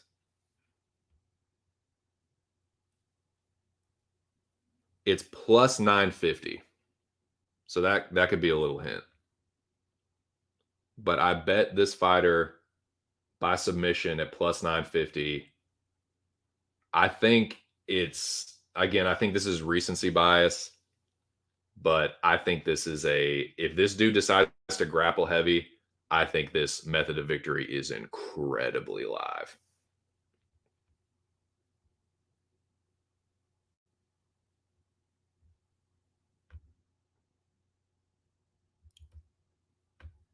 No doubt. Respect. That's not a bad shout, dude. I'm actually kind of struggling with the method of victory on that one. I'm all over Carlson Harris. I think he's gonna finish him too, man. I just can't decide whether it's TKO or submission, and I can't decide which round. I'm gonna have to really. I might have to do even a little bit more tape study on Gooden, but yeah. What's up, Ear? Shout out to Labyrinth UFC Breakdown. Check his channel out. Not Henry. Good guess though. Good guess. I think that could be live too, especially if Gravely tires out. You know, I hate going against Gravely. He's a Virginia Bobo. I love supporting the Virginia boys, but I think Henry's going to be a little bit too much for him here. Although I do think everyone is just so damn sure. I don't know. Everyone is on Henry. I think Gravely is a little bit more live than some people are giving him credit for, but I still think Henry's going to win. I'm trying not to let my bias come into this one too much. There was a fight I did that with last week too, and it was the main event actually. But Gravely has a puncher's chance because he does hit hard, and it's not like Henry is like he rolls with punches pretty well, but he's not some fucking white shadow. Like, he is hittable, and Henry does crack, and he does throw punches from some weird angles. So if Henry's not careful, he could end up on his back. But I think unless he knocks him out, he'll be the better wrestler, but I think Henry will just sweep or find a way to get back to his feet. His get up ability is pretty good. The floor is lava to him. He doesn't like to be on his back and constantly looks to get back to his feet, like doesn't accept bottom position. So I think that, and the fact that Gravely I don't think he death gasses like everyone says he does, but I don't think his cardio will be able to hold up for it because Henry works at such a high pace. I think that'll wear him out. So yeah, I got to go with Henry, but no, it is not Henry. I'm not taking Henry by submission. Yep, first time for everything. TKO. Devil likes the TKO for Harris. Yeah, no, he's a good wrestler. He's Virginia. I think he's Virginia State champion. We got good wrestling in Virginia. Yeah, he is a good wrestler. He's a better wrestler, but if he grapples heavy, that's when he wears himself out. All the mat returns, all like the constant takedown attempts. I think if he starts to get worn out, he's going to go to that, and I think that'll just kind of play into Henry's hands. But I don't know, man. This was a tough one for me, dude. Like I said, I spent over half my life in Virginia. I do love supporting the Virginia fighters, but I can't do it here. Can't do it here. Yep. It's true, but dude, I tried to get a line on that one. That fucking dude. I mean, I could see the inside the distance being like a parlay piece, maybe, but it's still like minus 430 or something, if I'm remembering correctly. I didn't get in early enough on Batista, and the shit. I mean, the money line is prohibitive, but even the props to try and get the line down some are still a little bit too juicy for me. So I just passed on that one. I do think Batista wins. I don't know, maybe like,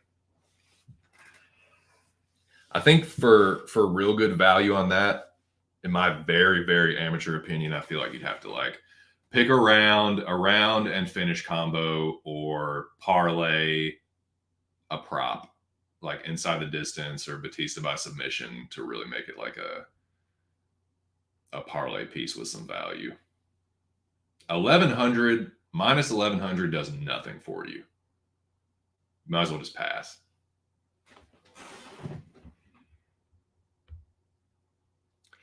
This is the crazy thing. I don't think he's a minus 1,000, but he could end up looking close to that. Like, I don't think in a vacuum Mario Batista is a minus 1,000 against anyone, but against a 43-year-old Guido Canetti, he could go in there and look close to it. Like, look like at least a minus 500. That's what I think he should probably be like minus 500, minus 600. But I think he easily covers that. I think if he was minus 500, minus 600, nobody would have a problem with it. And I think he probably covers that. Minus 1,000, that's like, I don't know, dude. But I don't think it's off, but it's not that far off, if that makes sense. To me. I think he's clearly the favorite. But yeah, definitely a pass. I agree. The money line it's unbettable.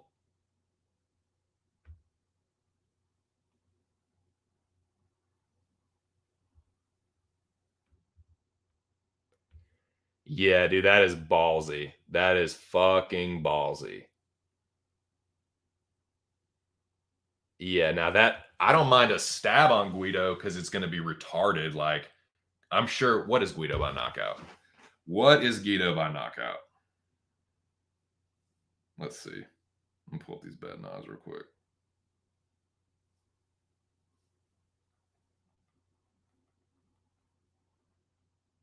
Best fight odds. Oh shit! Am I missing something? Am I missing the fucking stare downs? God.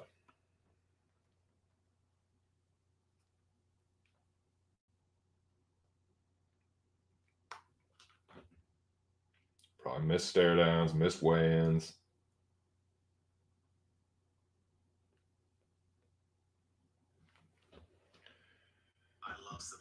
Oh, do you? Oh yeah, me too. No, I love it. I love it. God damn it. Jesus Christ. I hate this shit.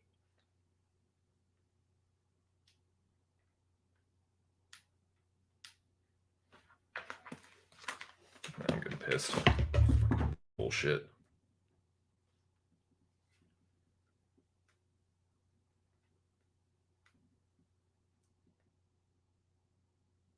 Okay, we haven't missed anything. Haven't missed the stare downs. Might have missed a couple of fighters weighed in, but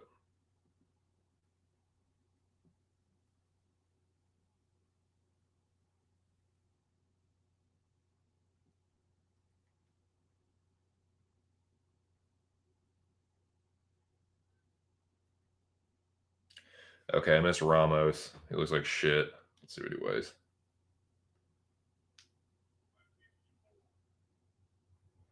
Ricardo Ramos 154. Okay, 154 looks rough, but he makes the weight.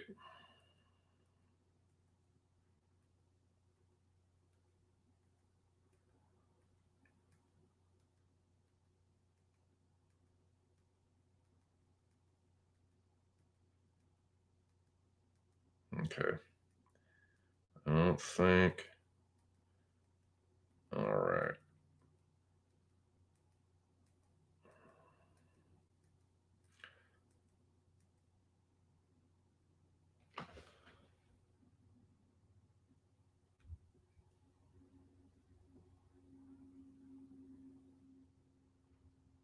Oh, I thought. Okay, here we go. We missed. All right, missed Gooden. Gooden looks a little rough. He cuts a lot of weight, though. Let's see what he weighs.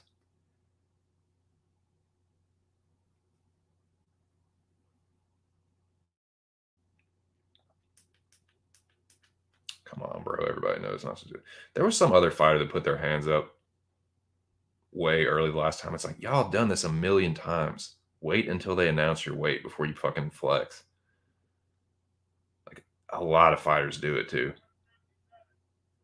God. 177? Jesus Christ. So Gooden misses what? What is this a catch weight? Is this a 175 catch weight? I know he did come in on short notice. I can't remember on that one, but he weighed 179. Will somebody answer me in the chat? Is that a catch weight for Gooden? Yeah, I forgot that Ramos was a fucking featherweight. That's ridiculous.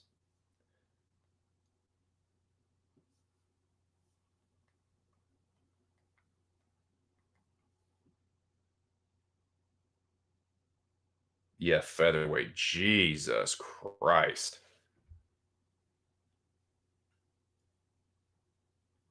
Twinkies make me shit everywhere, man. I can't eat too many of those.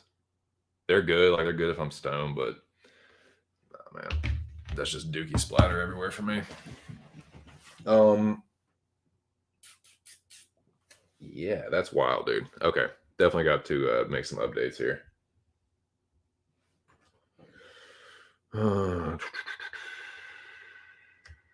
God damn, fucking Ricardo Ramos misses. Man, they might cancel that. They might fucking cancel that fight. Honestly, I hope it gets scrapped at this point. Ramos, Gooden looks terrible too. Well, does anybody know if that's a catch weight? Gooden though.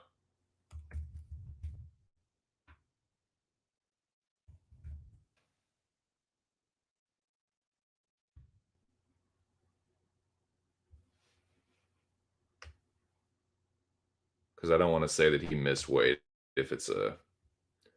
I would think it would be a catch weight for good, maybe like 175 or something, but I'm not sure. Krylov.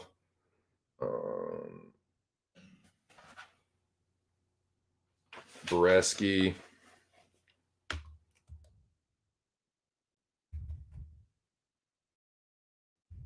Boreski was 245. Fremd was 186.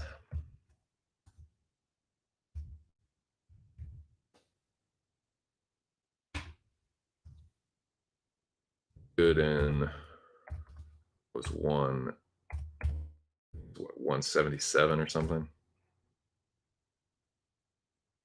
Let's see if we got an update. Knotless is a catch weight.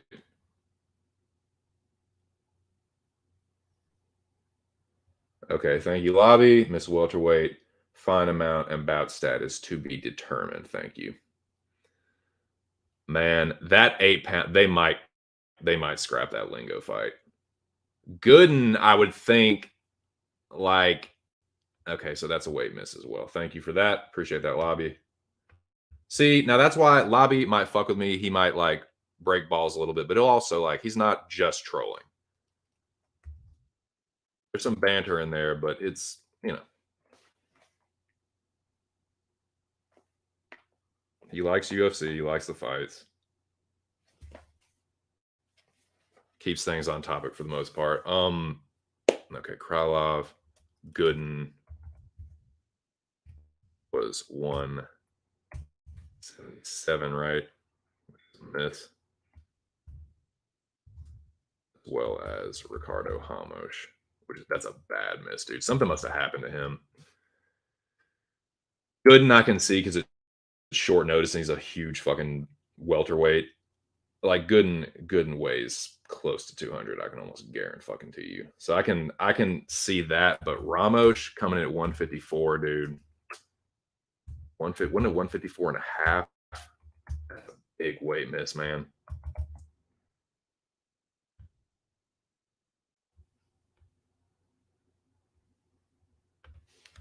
Like, that's really bad, dude.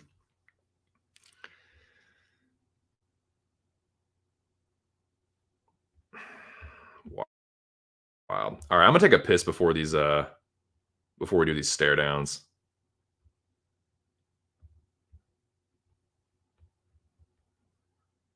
All right, they're taking them down. About to do them. All right, I'll be right back, y'all. I'm sorry, I'm gotta piss like a fucking racehorse.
All right, I'm back. I didn't miss shit. All right, scales are down. About ready to get these stare downs started. So let me get this shit ready. Shout out to the 4 people still hanging tough.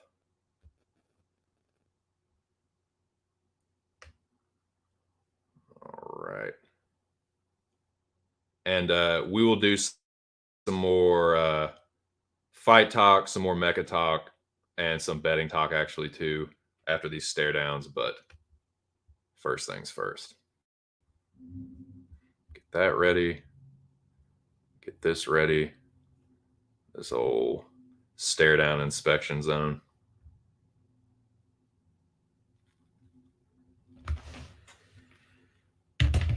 Yeah, man. It's been a good stream so far, man. Started out slow, picked up, had 10 people in here. A couple times, actually. So, yeah, fucking suck that, B-Gay. Whose channel's dead? Yours, definitely. You should have way more live viewers than me, considering how many subscribers you have. So, yeah, a little pathetic.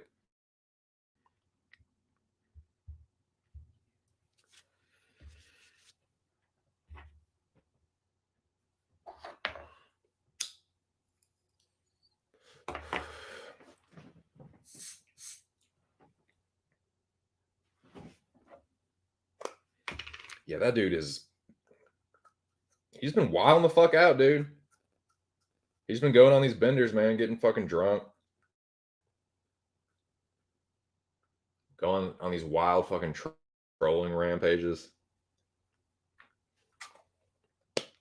Sad state of affairs, boys.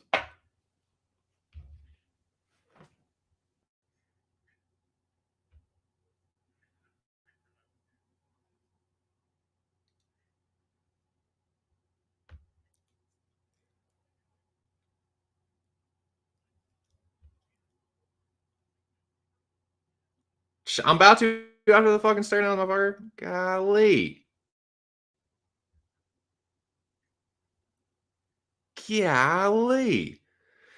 Ramos was squeezing too much to make 135, and now he can't even make it. I know. What the fuck? You shake it more. I know. Just playing with my ding ding.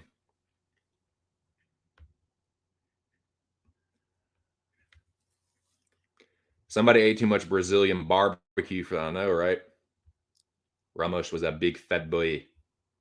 He's looked like Romanov for that. All right, here we go. Here we go, gents. Shit's about to kick the fuck off. All right. Here we go. I see Jared Gooden at the ready. All right. Almost time, boys. I'm going to let you know how they size up.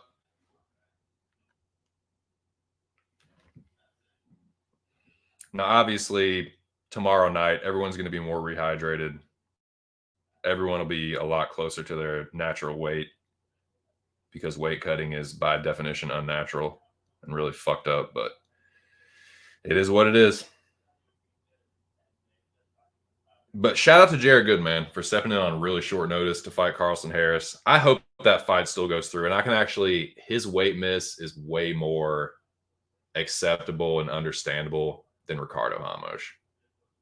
I'm sorry, dude. You missed weight by almost 10 pounds. Something went wrong, or you fucked something up. Either something, whether it was in his control, out of his control, something went wrong. And I think they should probably scrap that fight. We'll see. I haven't heard anything yet. If y'all hear something about the status of that fight, feel free to drop it. Drop it in the chat.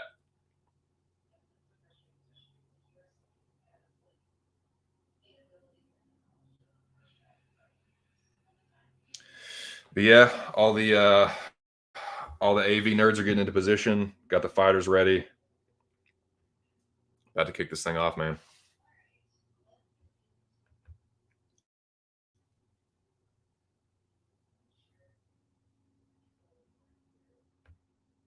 I know, dude. I'm so chill.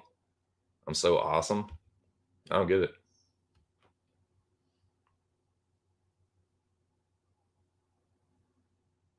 But nah, man. Shout out to everyone that's here. Hope y'all have a good weekend. All right, here we go. Ah, fuck. All right, here we go. Harrison Gooden. Harris is taller. Gooden definitely thicker. I love that fucking elbow stance, that elbow pose for Harris. Intense but respectful. They dap up at the end. Yeah, I like Harris there. Harris by something. All right, Silva and Nam.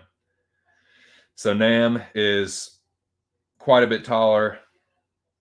Silva's actually a little bit thicker. Silva looks way healthier though.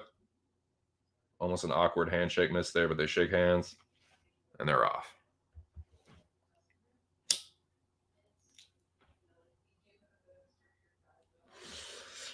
Battle of the low-key cuties. Aldrich and Lipsky. I think that line's a little wide, but I still like Aldridge. I think JJ overall is a better fighter. Lipsky is dangerous on the feet, though. But JJ's a pretty good boxer. I like her to get done there. All right, man. This was tough. I hate fading my dude, Gravely. I hate fading the Virginia Bow, but got to do it, Bobo. Got to do it to you, Bo. Give me Henry. Henry's a little bit taller. Sorry, I was getting lost in the sauce. Trying to how they size up with each other now. Good Lord. Batista is fucking huge next to Canetti. Batista looked rough because he cuts a lot of weight, but man, Canetti's starting to look really old too. Canetti looked rough too. Respectful handshake. Batista's going to fuck him up, dude. Batista's going to fuck him up real bad. Like I said, minus 1,000 is wide, but he could look close to it, man. He really could. Man, Josh Friend is huge. I did not expect him to be that much bigger than Dumas. Jesus Christ. I got Dumas, but Friend is a big fucking boy for that. Very intense stare down. No handshake. Neither wanted to break eye contact. Great. That's going to be a crazy-ass fight, dude. Friend is huge. He's freaking huge, bro. All right. Davey Grant and Rafael Sunsao is walking weird. Is that why he's the underdog? Because he's injured? Motherfucker's walking weird, dude. I don't like that. I still like a Sunsao, but that was a very weird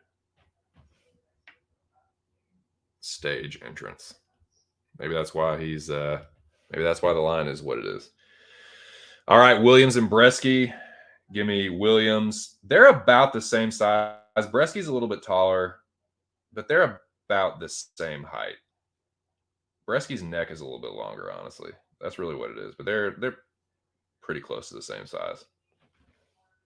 But yeah, I like Carl Williams to just get his wrestling shoes on. Man, Petrino's walking up there slow. Oh, he fakes the handshake. Turkosh faked the handshake. Faked the handshake, gave him the finger wag, and flexed on him. Great in the morning. That is going to be a fight. That's what's up, man. That's a pick'em fight, dude. That could be a mecha divider, man. That was sweet. I like that shit. All right, here we go. Oh shit, Saeed and Martinez. Saeed going for the forehead touch. Great. Another intense no handshake stare down, dude. I love it. I fucking love it, man. Let's not start sucking each other's dicks just yet, dude. You can save that for afterwards, man. You can save the hugging and kissing, all that bullshit for after the fight. I don't mind a little trash talk, a little fucking intensity, a little bit of fuck you before the fight. I don't mind that one fucking bit. Oh shit. Krylov and Span. Span with his classic no sell, no look. He always does that at the stare downs, though. Span never looks at his opponents at the stare down. They sized up about how I thought they would, though. Did not see Ramashlingo up there, though. I bet they cancel that shit. I bet they cancel that shit. All right, here we go. Volkov and Romanov. Volkov doesn't look injured to me. I guess we're going to find out tomorrow. He's way bigger than Romanov.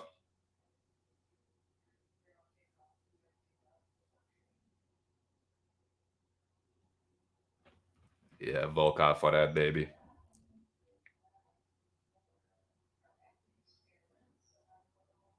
God, Marab rant. He's such a cornball, dude. I can't stand Marab. I hope Jan fucks this dude up. Jan, no staring at Marab. Dude, he's going to fucking destroy this guy. He's like not acknowledging him. Now he turns, looks at him, pushes him. Jan pushed him. Nice, dude. Dude, Jan is going to fuck this dude up. Jan is going to fuck Marab up. You see that? He said, you see this? Dude, I don't know if y'all noticed that interaction. That fucking... Marab, you ain't doing shit. You fucking cornball. What are you going to do? All you going to do is try and take him down? All you're going to do is try and take him down.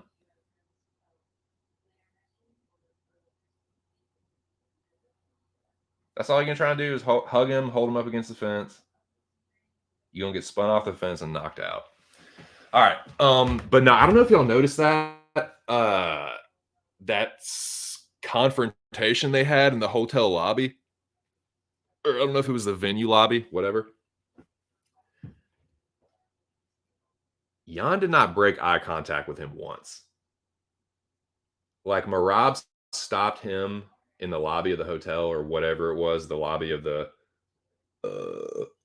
venue, wherever they were for media day, and they gave each other a little talking to. Jan does not break eye contact with him once. I've said this before. I'll say it again. I think Piotr Jan has taken human lives before. I think that he is like, he said he used to get in street fights all the time. If you look at where he's from, the dude is from a very like remote area of Siberia. I can almost guarantee you he has gotten in fights in the street, beat someone to death. Him and his buddies drug the body into a fucking snow embankment, and the shit got snowed over the very next day. The body's never found. Or something like that wouldn't surprise me at all. Like, I'm half joking, but like when they say Jan is a killer, there's some guys they say, dude, this dude's a killer. It gets thrown around a lot. This dude's a killer. So and so's a killer. There's a couple guys I really think could, like Alex Pereira. Yeah, I think that dude probably put somebody in the ground. Jan, I think he's probably killed somebody before. It's just the look, dude. It's the look. It's the like the dead stare. There's like I don't know, man. I think he's gonna hurt Marab really badly in this fight.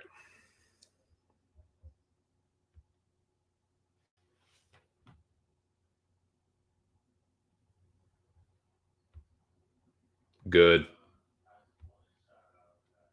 Hey, thanks for stopping through, Miss Devil. Hope you have a great weekend. Good luck with that Jan bet. Yeah, you too. I know. Aldridge and Lipsky are like mid-level, but yeah, no. I know, dude. He was fucking huge. He is. Marab is Aldridge's bitch. It's not bad, right? It's not bad. Good. I'm glad they canceled that fight, dude. That's ridiculous. If you miss by 10 pounds, you ain't ready to fight. You ain't ready to fight. That means you didn't do your weight cut properly. Your training camp isn't going the way it's supposed to be going. Like that's a compromised fighter. You got to cancel it. Sucks for Lingo, but I'm glad.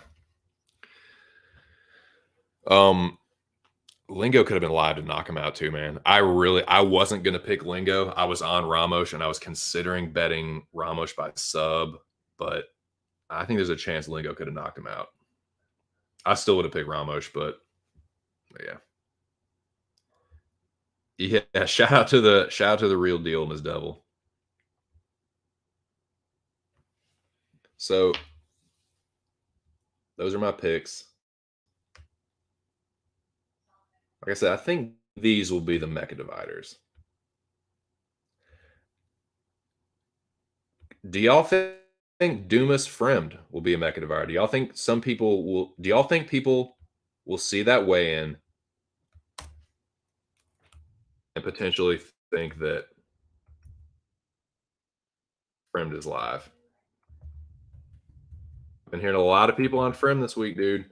I know some of that has to do with the East Coast Philly love, the tri-state love, but I don't know, man. Did give me a little pause, dude.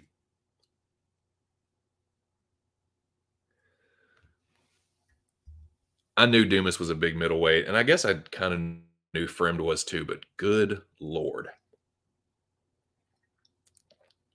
I guess it's hard to tell when he's standing next to some big lug like RoboCop, because RoboCop's fucking huge too, but good God.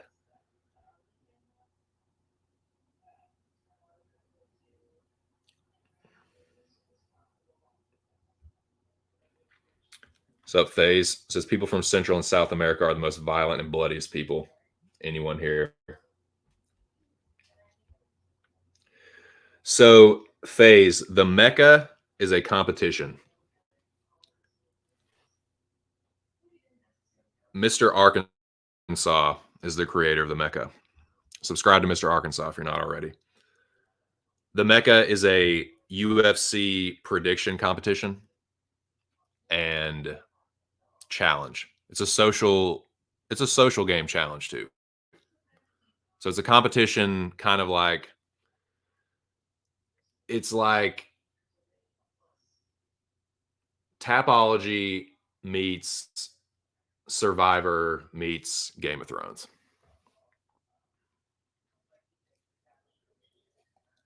There's eliminations, there's vote offs, there's alliances, there's backstabbings, and it's all centered around UFC predictions. So yeah, Mr. Arkansas created this competition. When was it? A couple years ago, a year or two ago. But this is the 10th season. We're in week 2 right now. I am from the southern United States, and I am now in the mid-Atlantic.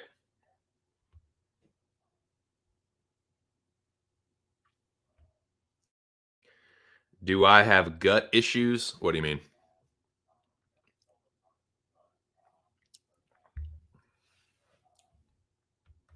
After seeing the size, absolutely, says Zach. As far as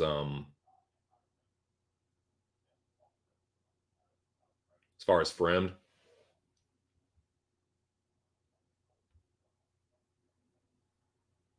how to check that competition stuff, subscribe to Mr. Arkansas and tune in Saturday night. That's Mecca night. So after the fights, it'll be late, but that's when it's going to go down. No, I don't.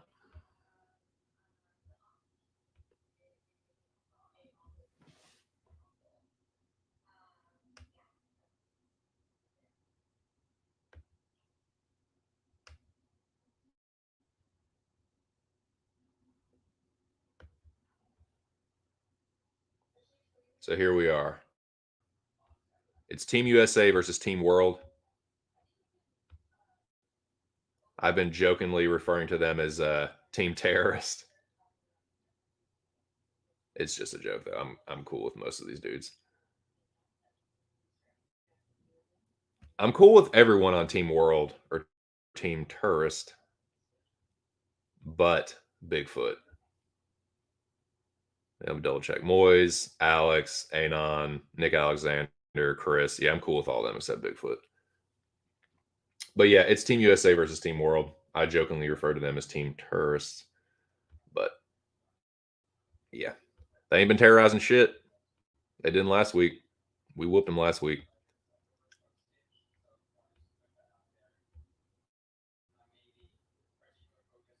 And then this is me.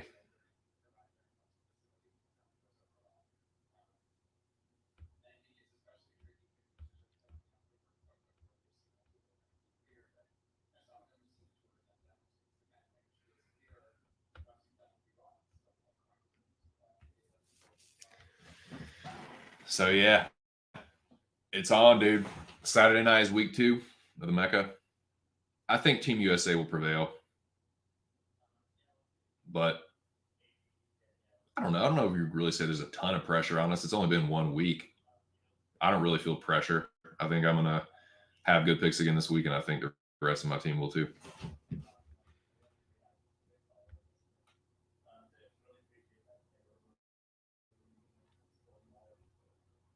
Yes, that's it. Yep. My thoughts on the Tate arrest. I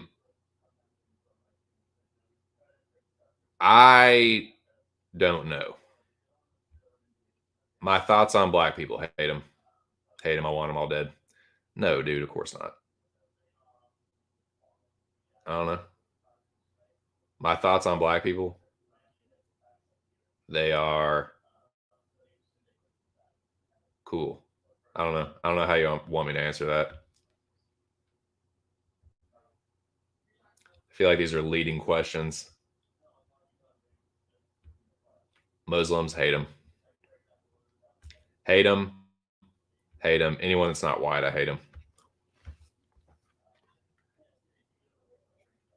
No, I'm kidding, YouTube. I'm kidding. Dude, I have so many black friends, dude.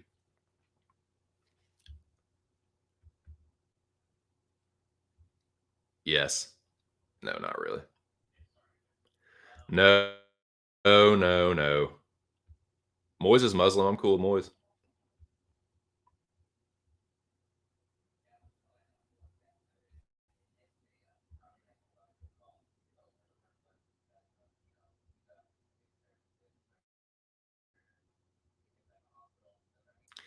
Anyways, all right. So tune in Saturday night. If you're not trolling, if you're genuinely interested in the channel and the competition, check it out.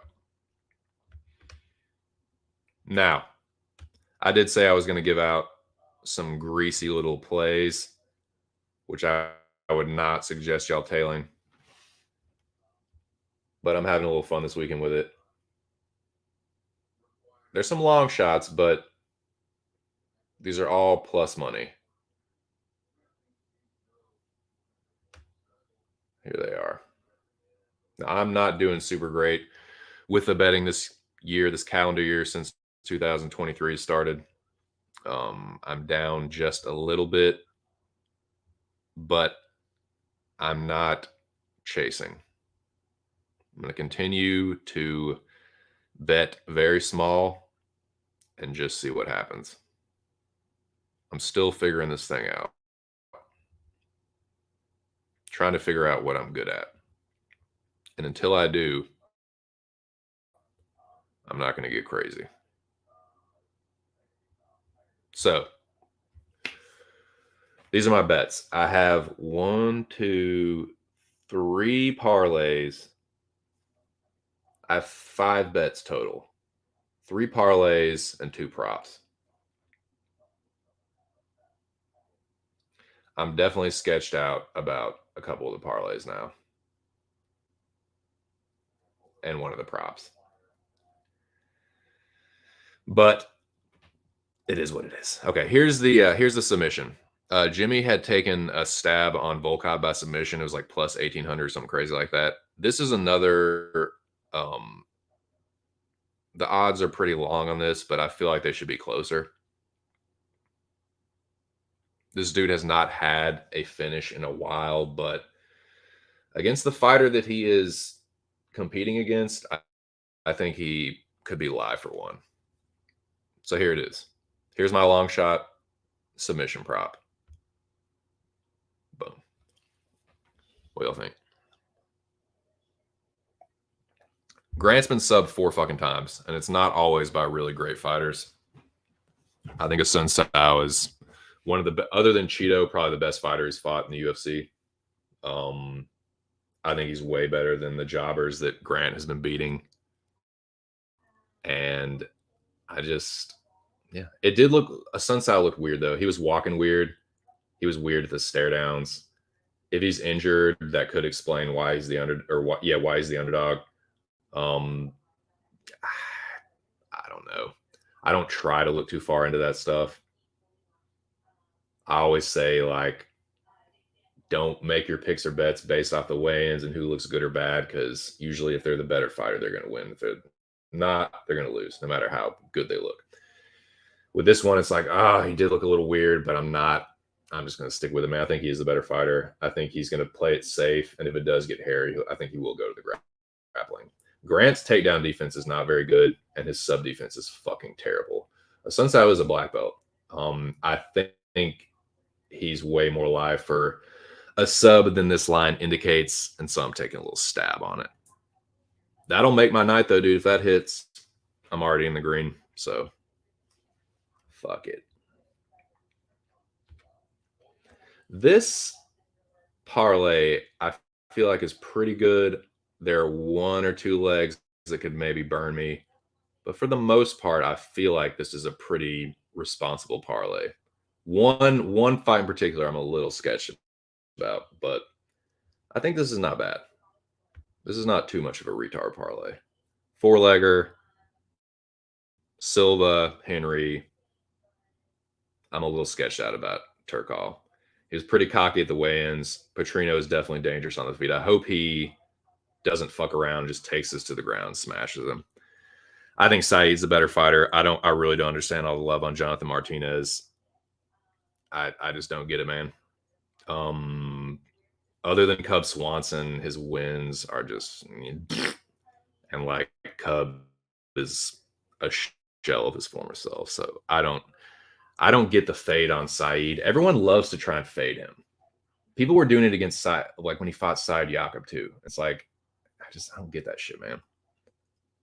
So yeah, I think that's pretty responsible for a 4-legger. So yeah, I like that. A little sketched out about Turkal though. If he tries to fuck around on the feet and Petrino knocks him out, I'm gonna not be happy. Okay, this is the other one. Now, this was one of the first plays I made, and again, I'm a little sketched out about his Sun Sao, but I still think he wins. I definitely think Volkov wins. We'll double dog parlay. I don't recommend doing shit like this.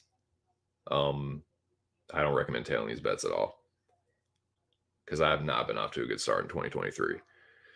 But I'm not down that much. I'm down like 1.5 units. But yeah, I think both of these are very live dogs. Jammed them together. Plus 406. I like it. Now this is kind of retardation. I definitely don't recommend making parlays like this. And if you do not put a lot on them. It's a 6-legger. It's greasy as fuck. But, and that Ramos leg will obviously be voided now. But I think Aldrich, Dumas, Williams, Sun Sao, and Volkov all come through. Now that'll be a nice one, dude. That will make my night if I hit that one. A little bit of a long shot though. I did not like. I thought Dumas was going to be closer to Frim's size. It's not like Frim is like towered over him, but he was just bigger than I thought he was going to be. But I don't think very much of Josh Frim. I think he's kind of chinny. I think he's overhyped by Philly dudes, and or not Philly dudes, but just Pennsylvania dudes. I think he's from Pittsburgh. The big Yins. Yins getting finished again? I think Yins are. Getting finished. But we're going to see, man. If Dumas is the real deal, if he is what people say he is, he should take care of Frim. I keep hearing that Frim is this live underdog and he just keeps getting crushed. So I don't know, man.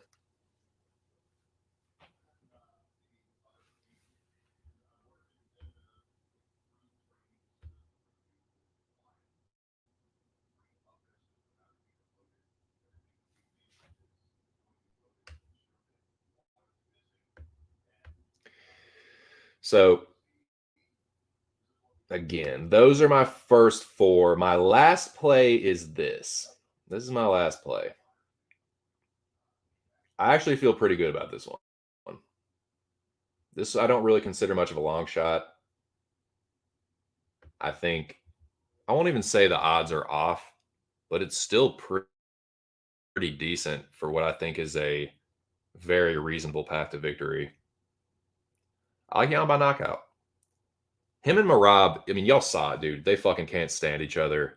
It is 100% a Russian-Georgian beef. It has nothing to do with Jan and what kind of person he is. When Merab says that, he's talking out of his fucking ass. He's talking out of his Georgian fucking ass. He doesn't like Jan because he's Russian. Maybe Jan doesn't like Merab because he's Georgian. But that has nothing to do with what kind of person Jan is. Like, Jan is a family man. He's a college-educated family man. Like, so it's just some anti-Russian beef that Merab has. I think Merab's corny. I think he's very much responsible for the way that, I won't say he was responsible for Aljo, but he's responsible for egging Sterling on with trolling Jan about the whole belt thing. Like, after their first fight, Merab was the one throwing fuel on that fire. And it just goes back to the rivalry of those two countries. I'm not going to get into the politics of that shit because I fucking hate politics. But, dude, like, that is not, they don't have a personal beef at all. Merab is on this anti-Russian shit.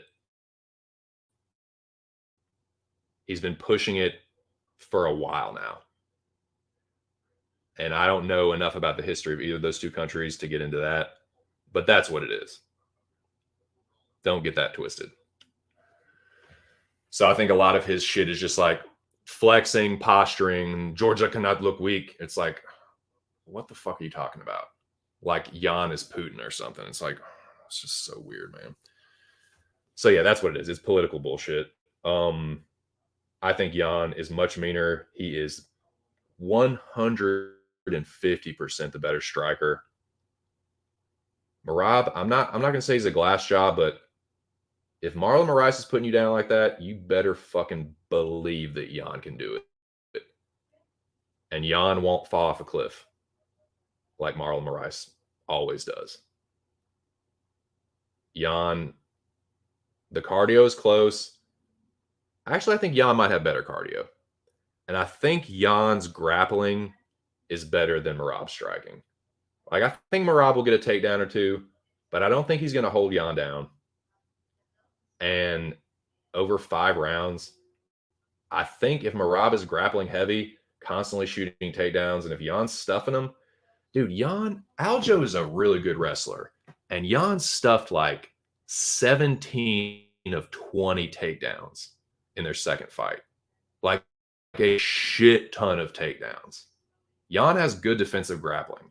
I think everyone, this is just recency bias, dude. Everyone's like, oh, dude, you see what happened to Aljo? You got his back. Like, I'm sorry. Merab does not have the Brazilian Jiu-Jitsu that Sterling does. I'm sorry, he just doesn't. He's not as slick with the back takes. He's just a better wrestler. That's what Merab does. He chain wrestles. He pushes you against the fence. That's what he's going to try and do to Jan. I don't think that's enough, dude.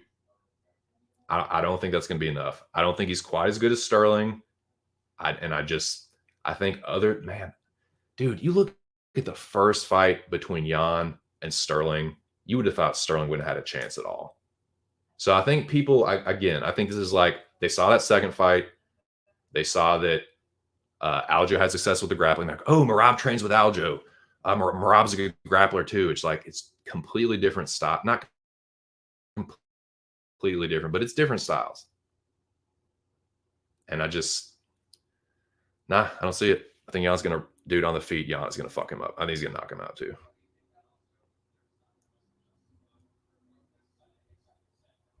He does, dude. He just buries his fucking nose in another man's crotch, sniffs his nutsack. It's corny as fuck. I know you did.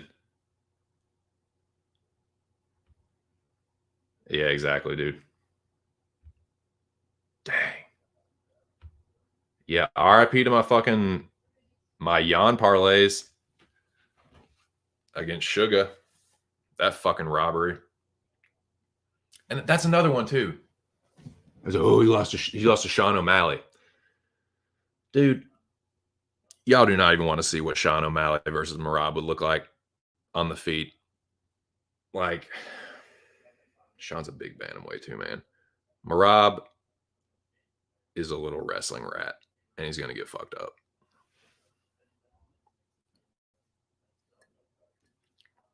He's the one. I know Jan pushed him, but Merab seems way more emotional about this than Jan does. Jan has the same, like, cold-blooded murderer, like, sociopath look that he always does. Merab seems like more worked up, if you know what I mean. We're going to see. I'm getting worked up for these fights. Dude. I'm getting pumped for these fights, man. Pumped for these fights. I'm pumped for the Mecca. Ready to have another good week. Put on for Team USA. I think Team USA get another dub, dude. I think we're going to come through again.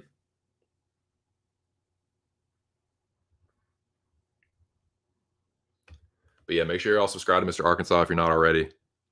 I'm going to go check out the very end of his stream that he did this morning. And I got to watch the beginning part of it too. But if you are in the Mecca, quick reminder, be sure to be there Saturday. Get your picks locked in. And best of luck, boys. Team Terrace, you're going to need it.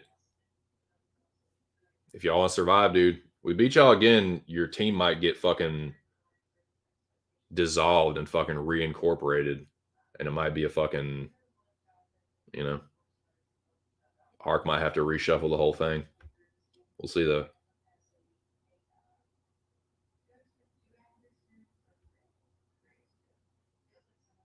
It was shit, dude. Nobody thinks he won that fight. Yeah, and he was such a heel about it. It's like, no, dude, you knew you lost, and then you tried to flip the script and be like, no, I actually won, though, and then try and troll about it. Like, it's the same shit Aljo did. It's literally the same shit Aljo. He fucking followed the Aljo script. So corny.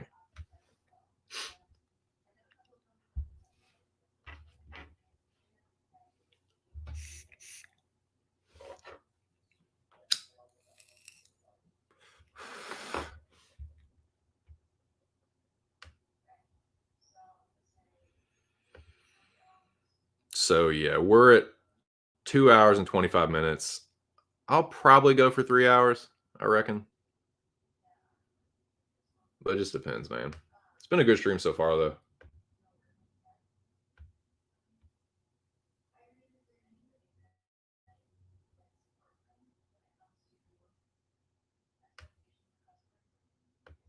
All right. Once again, just to recap the weigh-ins. These are the results. The Ramos fight is canceled.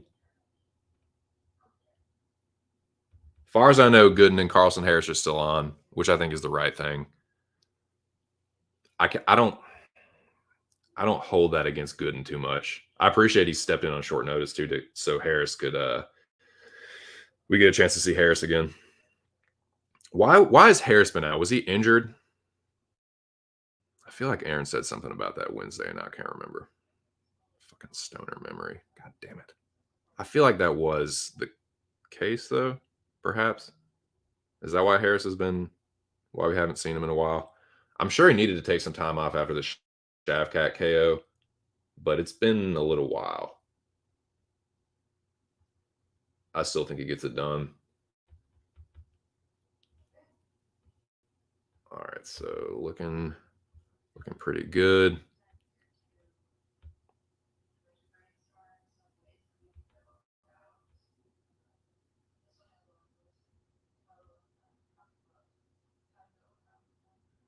Man, Krylov Span is a tough pick.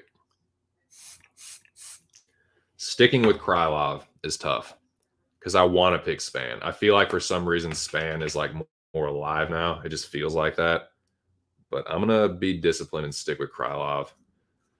I don't know though, dude.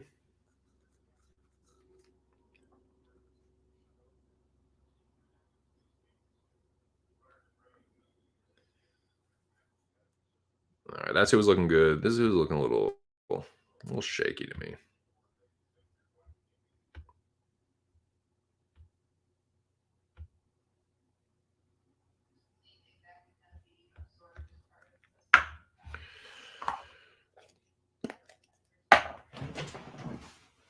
So that was pretty much the weigh-ins in a nutshell.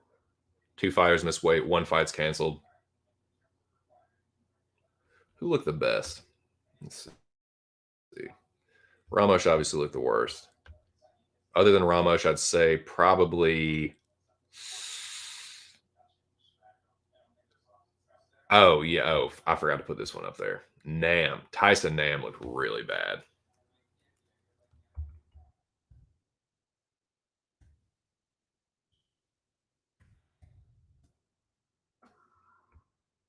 Can't forget that. Other than Ramos, Nam probably looked the worst. Dude, I think Silva could haul off and knock him out, dude. I don't know, man. He looked like he had a rough cut. He's 40. I don't know. Oh, dude. I'm not super high on O'Day Osborne.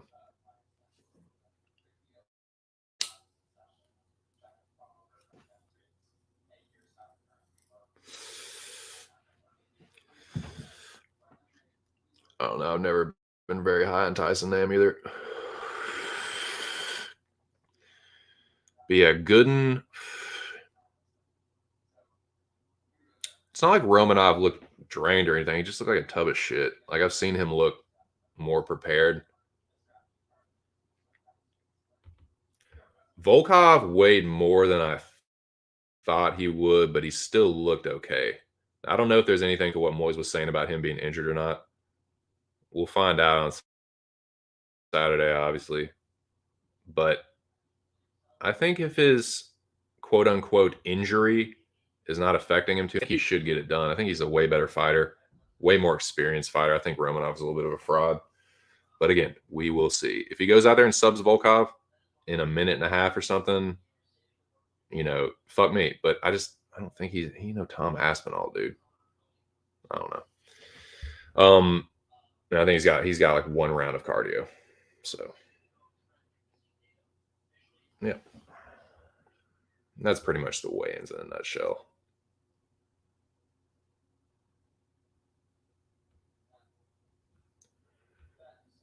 The general.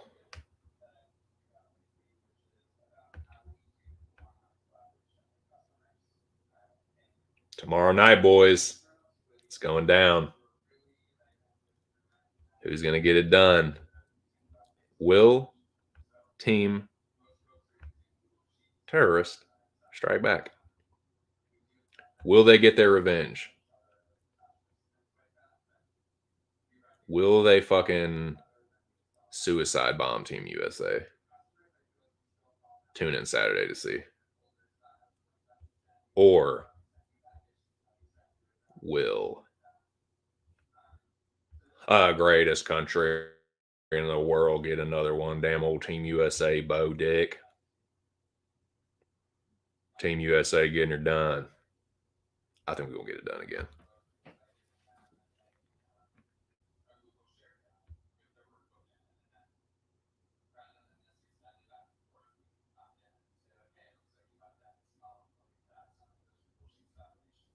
I don't know why you ask questions about that. You have your ear way closer to the pavement on Kraus. You're the fucking Kraus whisperer, bro. Don't you ask me no questions about. I should ask you, because I don't really give a fuck. But you tell me. Yeah, he's a fatty. He's like 264 and a half, and he's like 6'1" or something. Is he even 6 feet tall? Let me see. He's not a super tall heavyweight. Motherfucker could probably fight at light heavyweight if he wasn't, like, if he was more disciplined. But I don't know. Let me see how tall he is. Alexander Romanov. Of course, they never get the height consistent on these either. Alexander Romanov. King Kong. 6'2".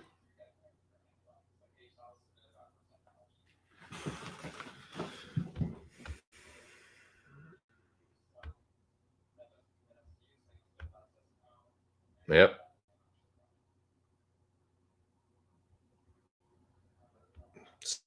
So yeah, I don't know. Volkov looked fine. Sun Tzu looked weird. So I would think if there's any injury, and maybe the reason that line isn't the way it probably should be, maybe because of Sun Tzu is injured. I hope that's not the case, but he did look a little funny walking up to these stare downs, and I'm hoping it was just, I don't know. But I'm gonna be pissed because I have like 3 fucking bets with the Sun Tzu. Fuck. I don't know, man.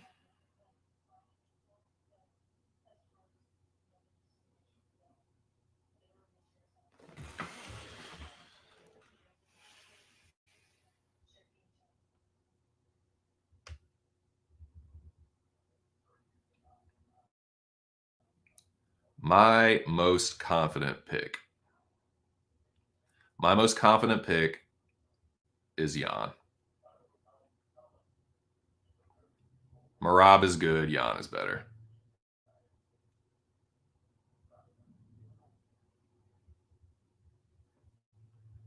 My second most confident pick is either Volkov or Batista. I think Canetti's getting fucking smoked. And I think if Volkov isn't injured, then he's looking like shit.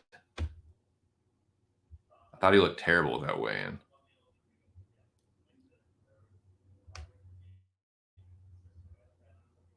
So yeah. Yep. I think now I wanted to ask, do y'all think I'd put this up there matter of factly, but it really needs to be a question. I think Zach had said yes, but I want to ask it again.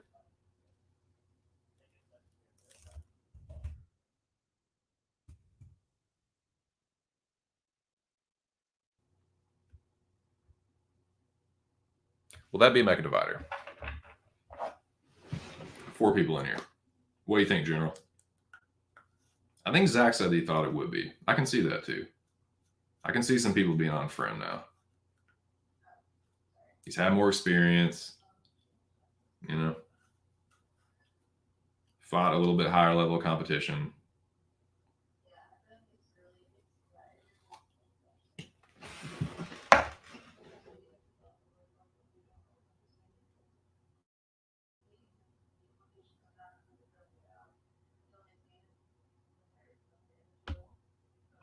Fly me to the moon like that bitch Alice Cramden.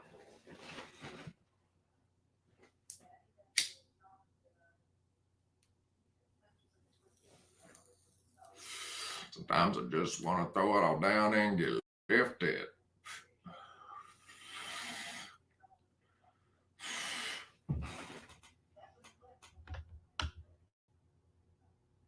General, do you think that General says there's some live dogs? Free!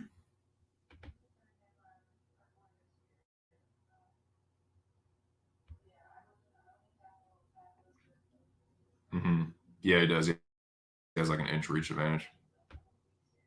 General, you think Frem Dumas will divide the Mecca, or do you think it will be one way? I'm kind of thinking it might be like 60-40 one way or the other. Maybe a straight up 50-50.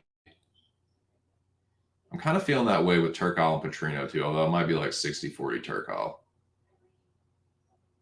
Some of these though, some of those I don't know though.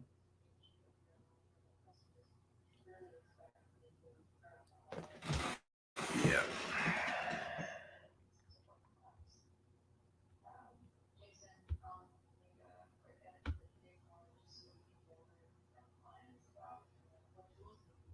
General says no. Dumas gonna smoke him. I think Dumas wins too. I don't think very much of Fremd.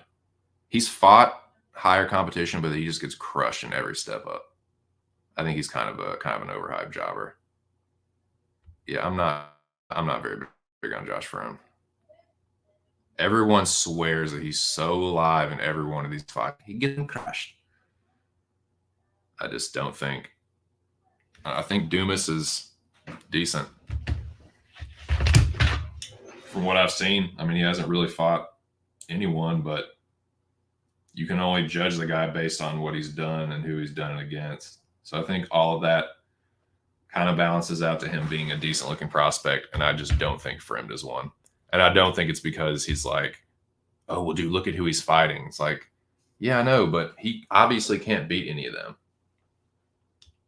So I think he's probably about close to the same level as Dumas. Like, I don't think he's like, I don't think the fact that he's gotten beaten. This was what I was saying. I can't remember which fighter I was talking to, referring to this about, but it was like, just because you fought better guys doesn't automatically make you like, they don't like, you don't, there's not like a transference of like ability or power. Just like, no, you just can't beat this level of competition. I don't think that automatically is like, oh, like you're not getting destroyed by a really good fighter. What experience are you possibly getting from that? You're just getting damage to me. You know what I mean? Like, it'd be different if they were like competitive fights and, oh, you got some time in the cage and it's like, only thing you learn how to do is get your fucking ass whooped. You know what I mean? Like, just I don't really feel like that's like, oh, this valuable experience of him just getting fucking destroyed by Fluffy and like RoboCop. It's like, what's okay, whatever, bro. I think you're just kind of a jobber. I think Dumas looks a little bit more legit than Fremd on paper. So on paper and on tape, I mean on tape. On paper, Fremd looks like the side, but on tape, nah. I think Dumas is a little bit more dangerous. So yeah, I like him to get it done. But it could be, dude. I guarantee you, at least one person. I will pretty much fucking guarantee that at least one person in the Mecca will have flipped seeing that stare down and how big Frem was. Someone who was kind of on the fence, it wouldn't surprise me at all.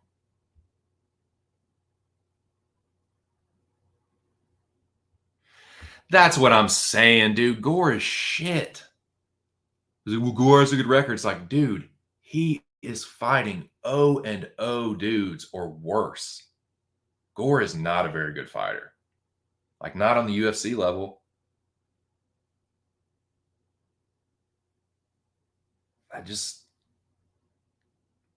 like, you should beat, if you are who you say you are, you should beat Tresean Gore. That was like one of the craziest submissions of last year. Like, you cannot make Tresean Gore look that good. I don't know. I just think, and everyone was so goddamn certain Frem was going to win that fight. I was too. I'd eat crow. It's like, that's nah. You can fool me with these other fighters, these fluffies, but you get fucking got like that by Trayshawn Gore. I ain't picking you against no fucking Cedric Dumas.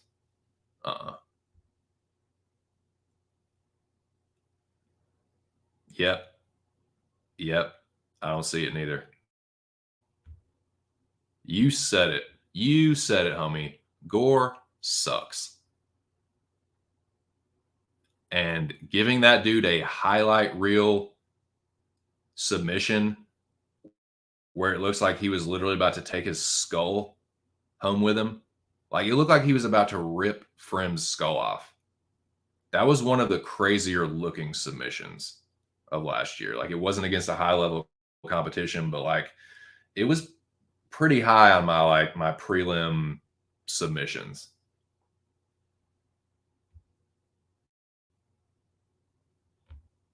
It was up there with like Grasso Valentina as far as like the pressure he was putting on Frem's neck. It was like a guillotine from the back. It's like if you got around somebody's back and just guillotined them. It was fucking crazy looking. And for a shitty fighter like that to do it to you, nope. This one, I think, will for real. Again, I don't feel like people. I don't feel like you can watch.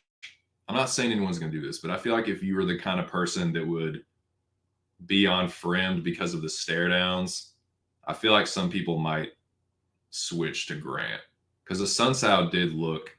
He was like walking weird, like his back was hurt or something. And the dude is 40, so I can definitely see some people on Grant. I'm sticking to my guns with Rafael. I think he's a better fighter. I think if he plays it safe and fights smart, he should win. I'm definitely sketched out about my Sun Sao by sub now. But if he's hurt, maybe he just goes for it, dude. He is a way better submission grappler than Davey Grant. If he gets on top of Grant, Grant's getting fucking arm triangled. He is, dude. He's going to get subbed. But standing in front of Davey Grant, you're just fucking rolling the dice, dude. He's pretty fast, and he will throw those wild-ass hooks from the other side of the fucking pond. I was talking about Trevor Peak the other week on Aaron's show, talking about how he throws punches from one side of the country to the other. Well, Davey Grant does that, but he does it from one side of the Atlantic Ocean. Like his hooks are really fucking wide. That is how Sun Sao got caught against Garbrandt. I feel like that's how he got caught in his other knockout loss too. But I think he's pretty tough overall. And I do think Grant is kind of like a jobber. He's pretty shitty on the ground, honestly. And I think a Sun Sao is very live to sub him. And if he is hurt, he's probably going to want to get the shit over with. Like he's probably not going to want to stand there and like have to worry about Davey Grant throwing a fucking crazy ass hook. Like I think he'll probably just be like, I'm 40, too old for this shit. Take this motherfucker down and choke him. I'm hoping that's what happens. Maybe a little wishful thinking, but I don't know. I just think that line should be flipped. But we'll see.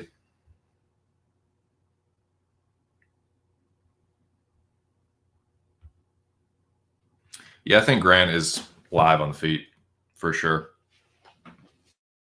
I don't hate anyone taking a shot on Grant.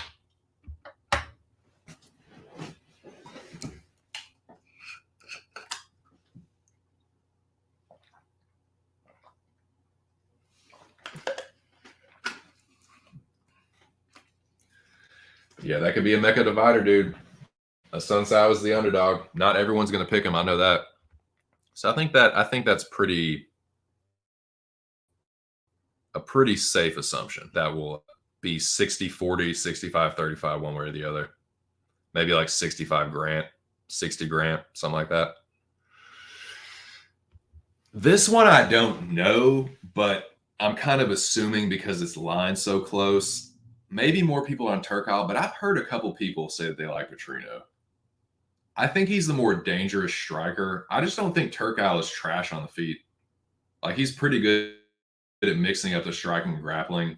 I've seen him knock people out too and really hurt people bad on the feet. Petrino, like, again, put this banner up again.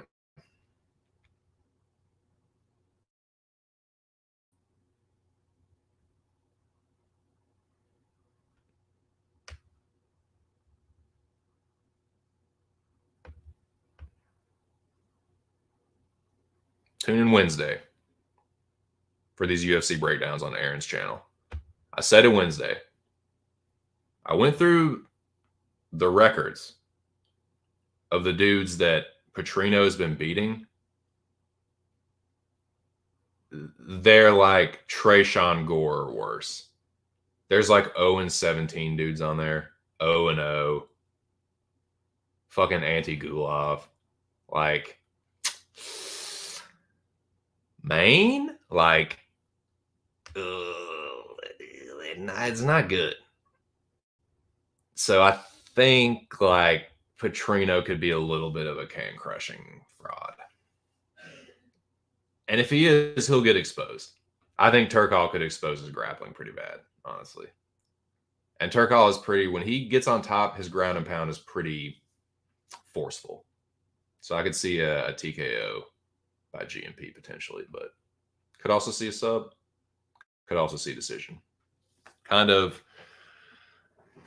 up in the air about the method of victory, but I think Turkal will get it done. But Petrino's live on the feet. I think he's probably a little bit more dangerous of a striker, so I could see some people picking Petrino by knockout. And that's the thing, like, if Petrino hits by knockout, that's going to be pretty big. I don't feel like it's going to be pretty close to 50-50.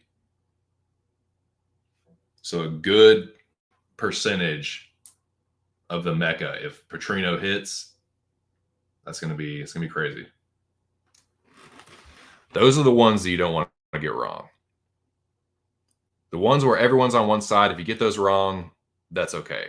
If you get a 50-50 fight wrong, that could potentially affect you.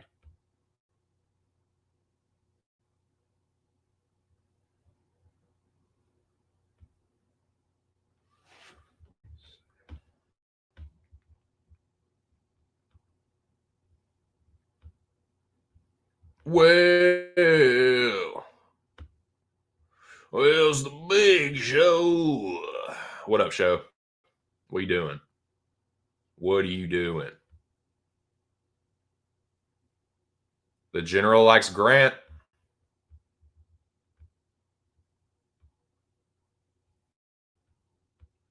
Yeah, dude, I get the Grant lane. I really do.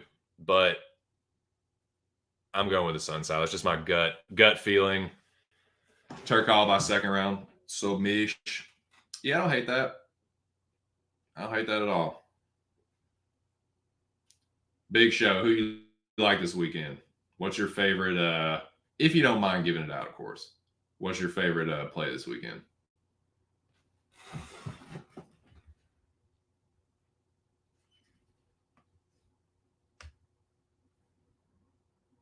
These are my plays. Let me go back over my plays real quick. Just real quick, this is what I like. Show just got in the building, so let me, this is what I'm going with here.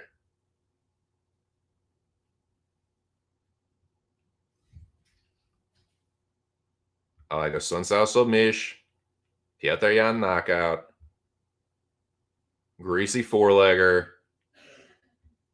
double dog, greasy six-legger. I'm just having a little fun this weekend with it. I'm not, I don't know, man. This is kind of it's a good fight card. Like, the fights are awesome, but like some of the betting just feels weird, dude. So I'm not putting a whole lot down.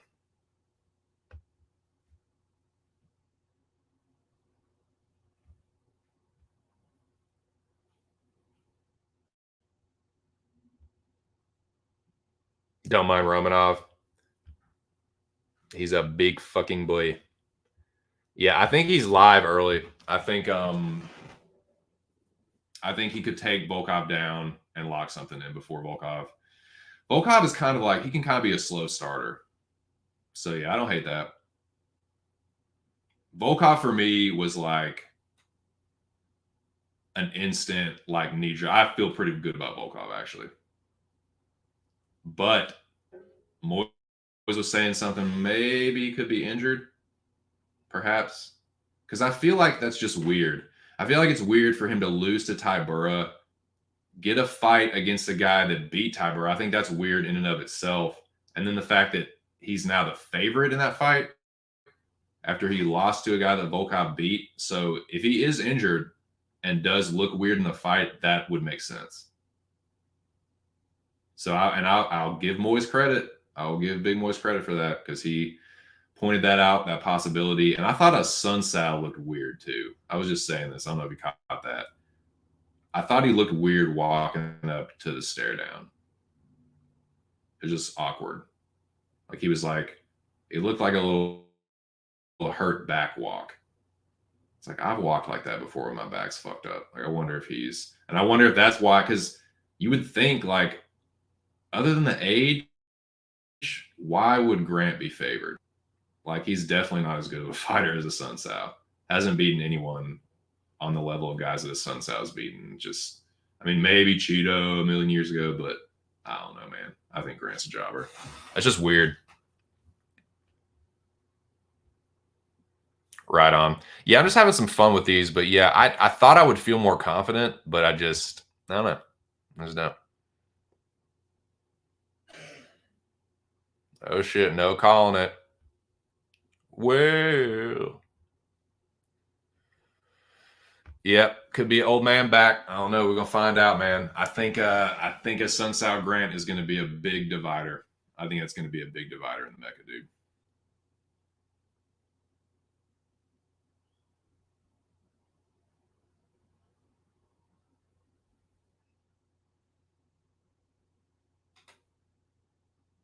I don't know. We'll see. We will see.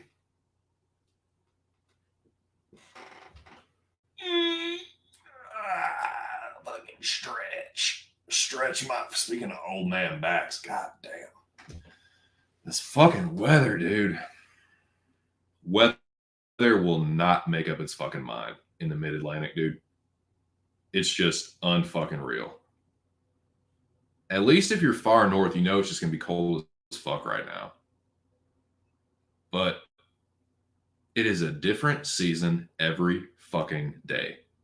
And sometimes the seasons change during the fucking day. You wake up, it's fucking 40 something degrees. By noon, it's 60. It's like, what the fuck, man? I don't know. It's weird. It's fucking with my sinuses, fucking with it'll be like raining one day, not raining the next. The barometric pressure is fucking with my joints and shit. It's just, I feel more middle aged than I ever have, boys. I'm as old as I ever fucking been. But anyways, enough about my bitching. Yeah, man, I'm pumped for this weekend, dude. Pumped for the Mecca. Pumped for these fights. Ready to have another good week. Be nice to win some fucking money, dude. Gunning for that Highlander, dude. I'd love to get Highlander this week. There's definitely some people I like to take out. I mean, I want to take all you motherfuckers out. To be clear, like the objective and the goal is still the same: to win the fucking Mecca, to eliminate as many people as possible, and now to get as many kill points as possible. So, same objectives with some new objectives added. So yeah.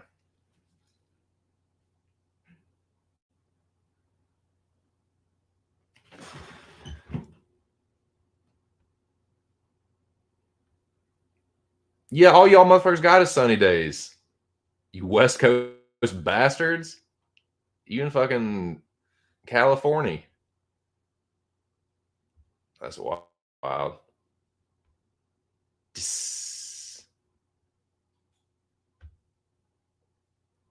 Dried, spicy, shredded. Whoosh. I will. I will. Shit, leave him a comment. Go leave him a comment on his last stream that just ended.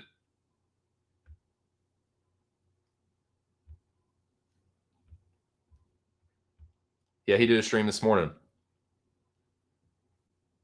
So yeah, go drop a comment.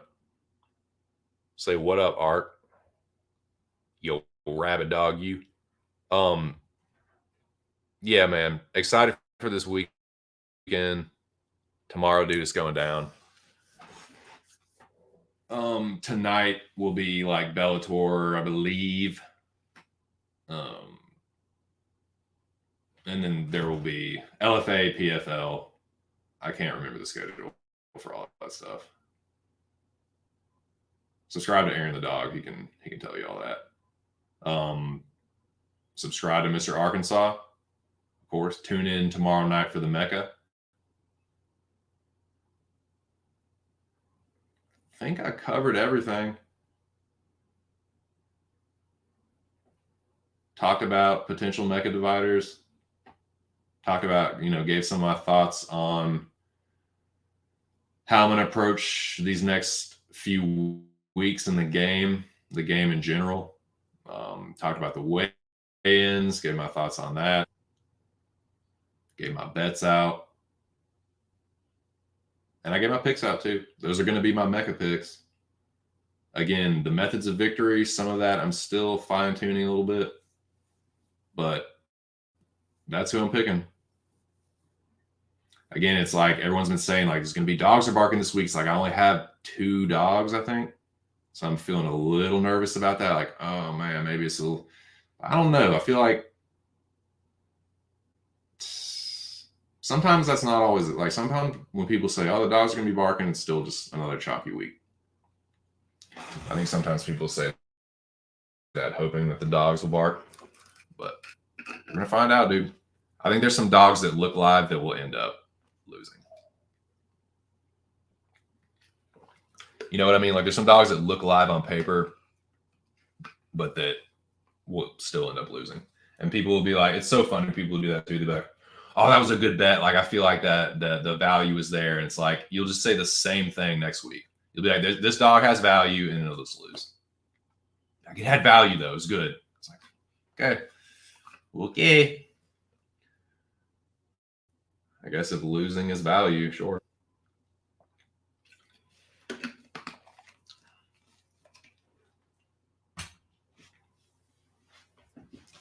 Like everyone swore Mana Martinez was value last week. Okay.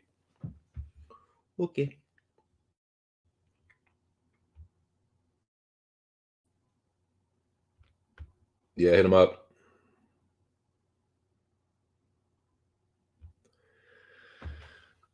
Noah said, what do you think happens with Lamar Jackson, dude? I have no idea. I heard something about they were going to like maybe franchise tag him, but I don't know. I definitely don't know.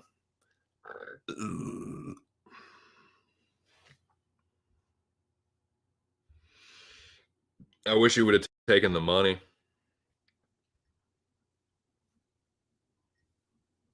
I think it would have been smarter for him to just taking the money, but it is what it is.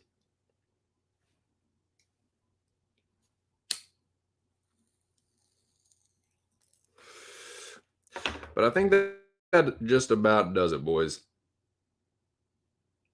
Jan by KO. Yeah, that's my favorite play. Now, I'm a huge Piotr Jan stan. I don't care for Aljamain Sterling. I don't care for Merab. So I'm very biased, but I do think this is a matchup that does favor Jan. Like, Merab is a better wrestler, but Jan has pretty good takedown defense. I don't think Merab is going to hit all of his takedowns, and I think he's going to be shooting a lot of them. I think a lot of them, and he's going to get tired. I think he's going to get tired in like maybe like the end of the second round, like halfway through the third, and I think Jan will take over. So probably like a late TKO. We'll see. We'll see. But I definitely like that play as a bet.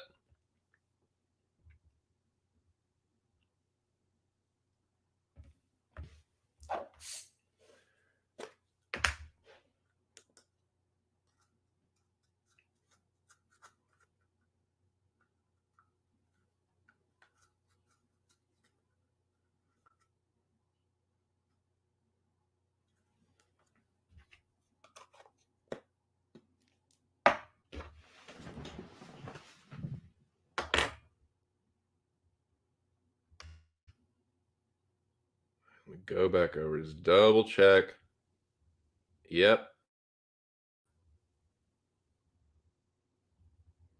I think that's it. I think we covered everything. So I will, when I turn the music on for the outro, I will go back through, put my picks up once again, put my bets up once again, tell you what I thought about the weigh-ins, who looked good, who looked bad. All that shit will scroll as this plays out to give you a quick recap. I think that's about it, dude. I'm gonna start wrapping this one up. Appreciate it came through, man. It was a good stream. Had 10 people in here a couple times. Fucking suck that, BK. You like that shit, dude? Dude, don't even get me started. That shit pissed me off so bad. He's a fucking clown, man. Appreciate Spicy. Good seeing you in here again, dude. If you want me to send you some more music, just let me know. I got some ideas. Some shit you might like. But I don't want to fucking overload you. Like, dude, this 2 cents is getting on my nerves with all this music shit. Yeah, man. Hope y'all have a good weekend. Best of luck. Tune in Saturday night, boys, after the fights to Mr. Arkansas. Week 2 of the Mecca is fucking going down, as is Team Tourist going down. I hate to do it to the general and the other homies over there, but we were juxtaposed, boys. We never had it, as Jonah Hill says in Superbad, never had a choice.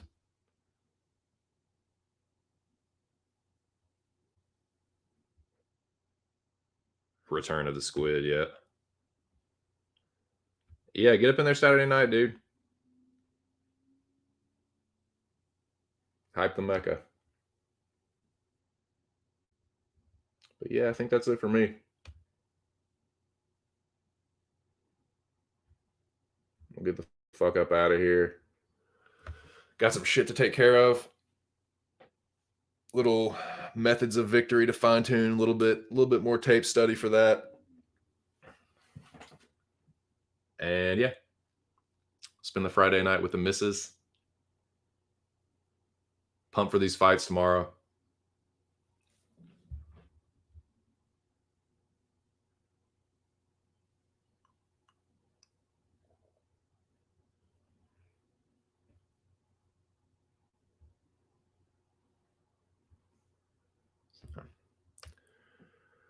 All right. Let's see. I think that's it. I'm going to put the song on. Once again, shout out to everyone that came through. Oh, yeah, I can do this while the fucking outro is playing. Take one more fucking casual toke. Once again, thank you, ladies and gentlemen.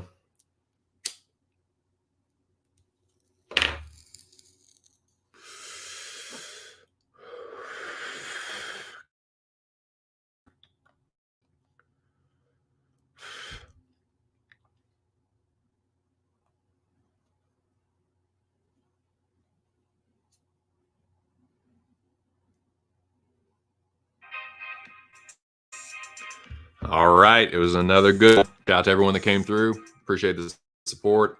Shout out to the Rabid Dog, Mr. Arkansas. Mecca's going down again this week. It's week 2. Team USA versus Team World, aka Team Tourist. Y'all motherfuckers is going down again. Ain't gonna be no striking back. It's gonna be us striking y'all again. So War Team USA. Let's fucking go. Shout out to the supporters of this channel, man. I really do appreciate it. Make sure y'all tune in Wednesday to Aaron the Dog. Aaron the Dog MMA, that is. He puts out a lot of content. He'll cover Bellator, PFL, LFA, and UFC, which is where you can catch me on Wednesdays with Lou Betcha and Aaron breaking down the fights. So yeah, man, best of luck with all your bets, all your plays.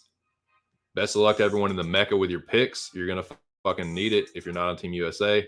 But best of luck to my teammates as well. Y'all have a good one, man. Have a good weekend. Once again, appreciate everyone that came through. Check out the Mecca Saturday night. Good luck with the fights. Enjoy the fucking fights. I know there's a lot of crazy shit going on right now, but at the end of the day, dude, we're all fucking hardcore fans. And yeah, I hope these are some good fights. And yeah, man, have a good weekend. I think that's about all I got, boys. Once again, thanks for everyone that came through. And I'll catch you on the next one. Peace!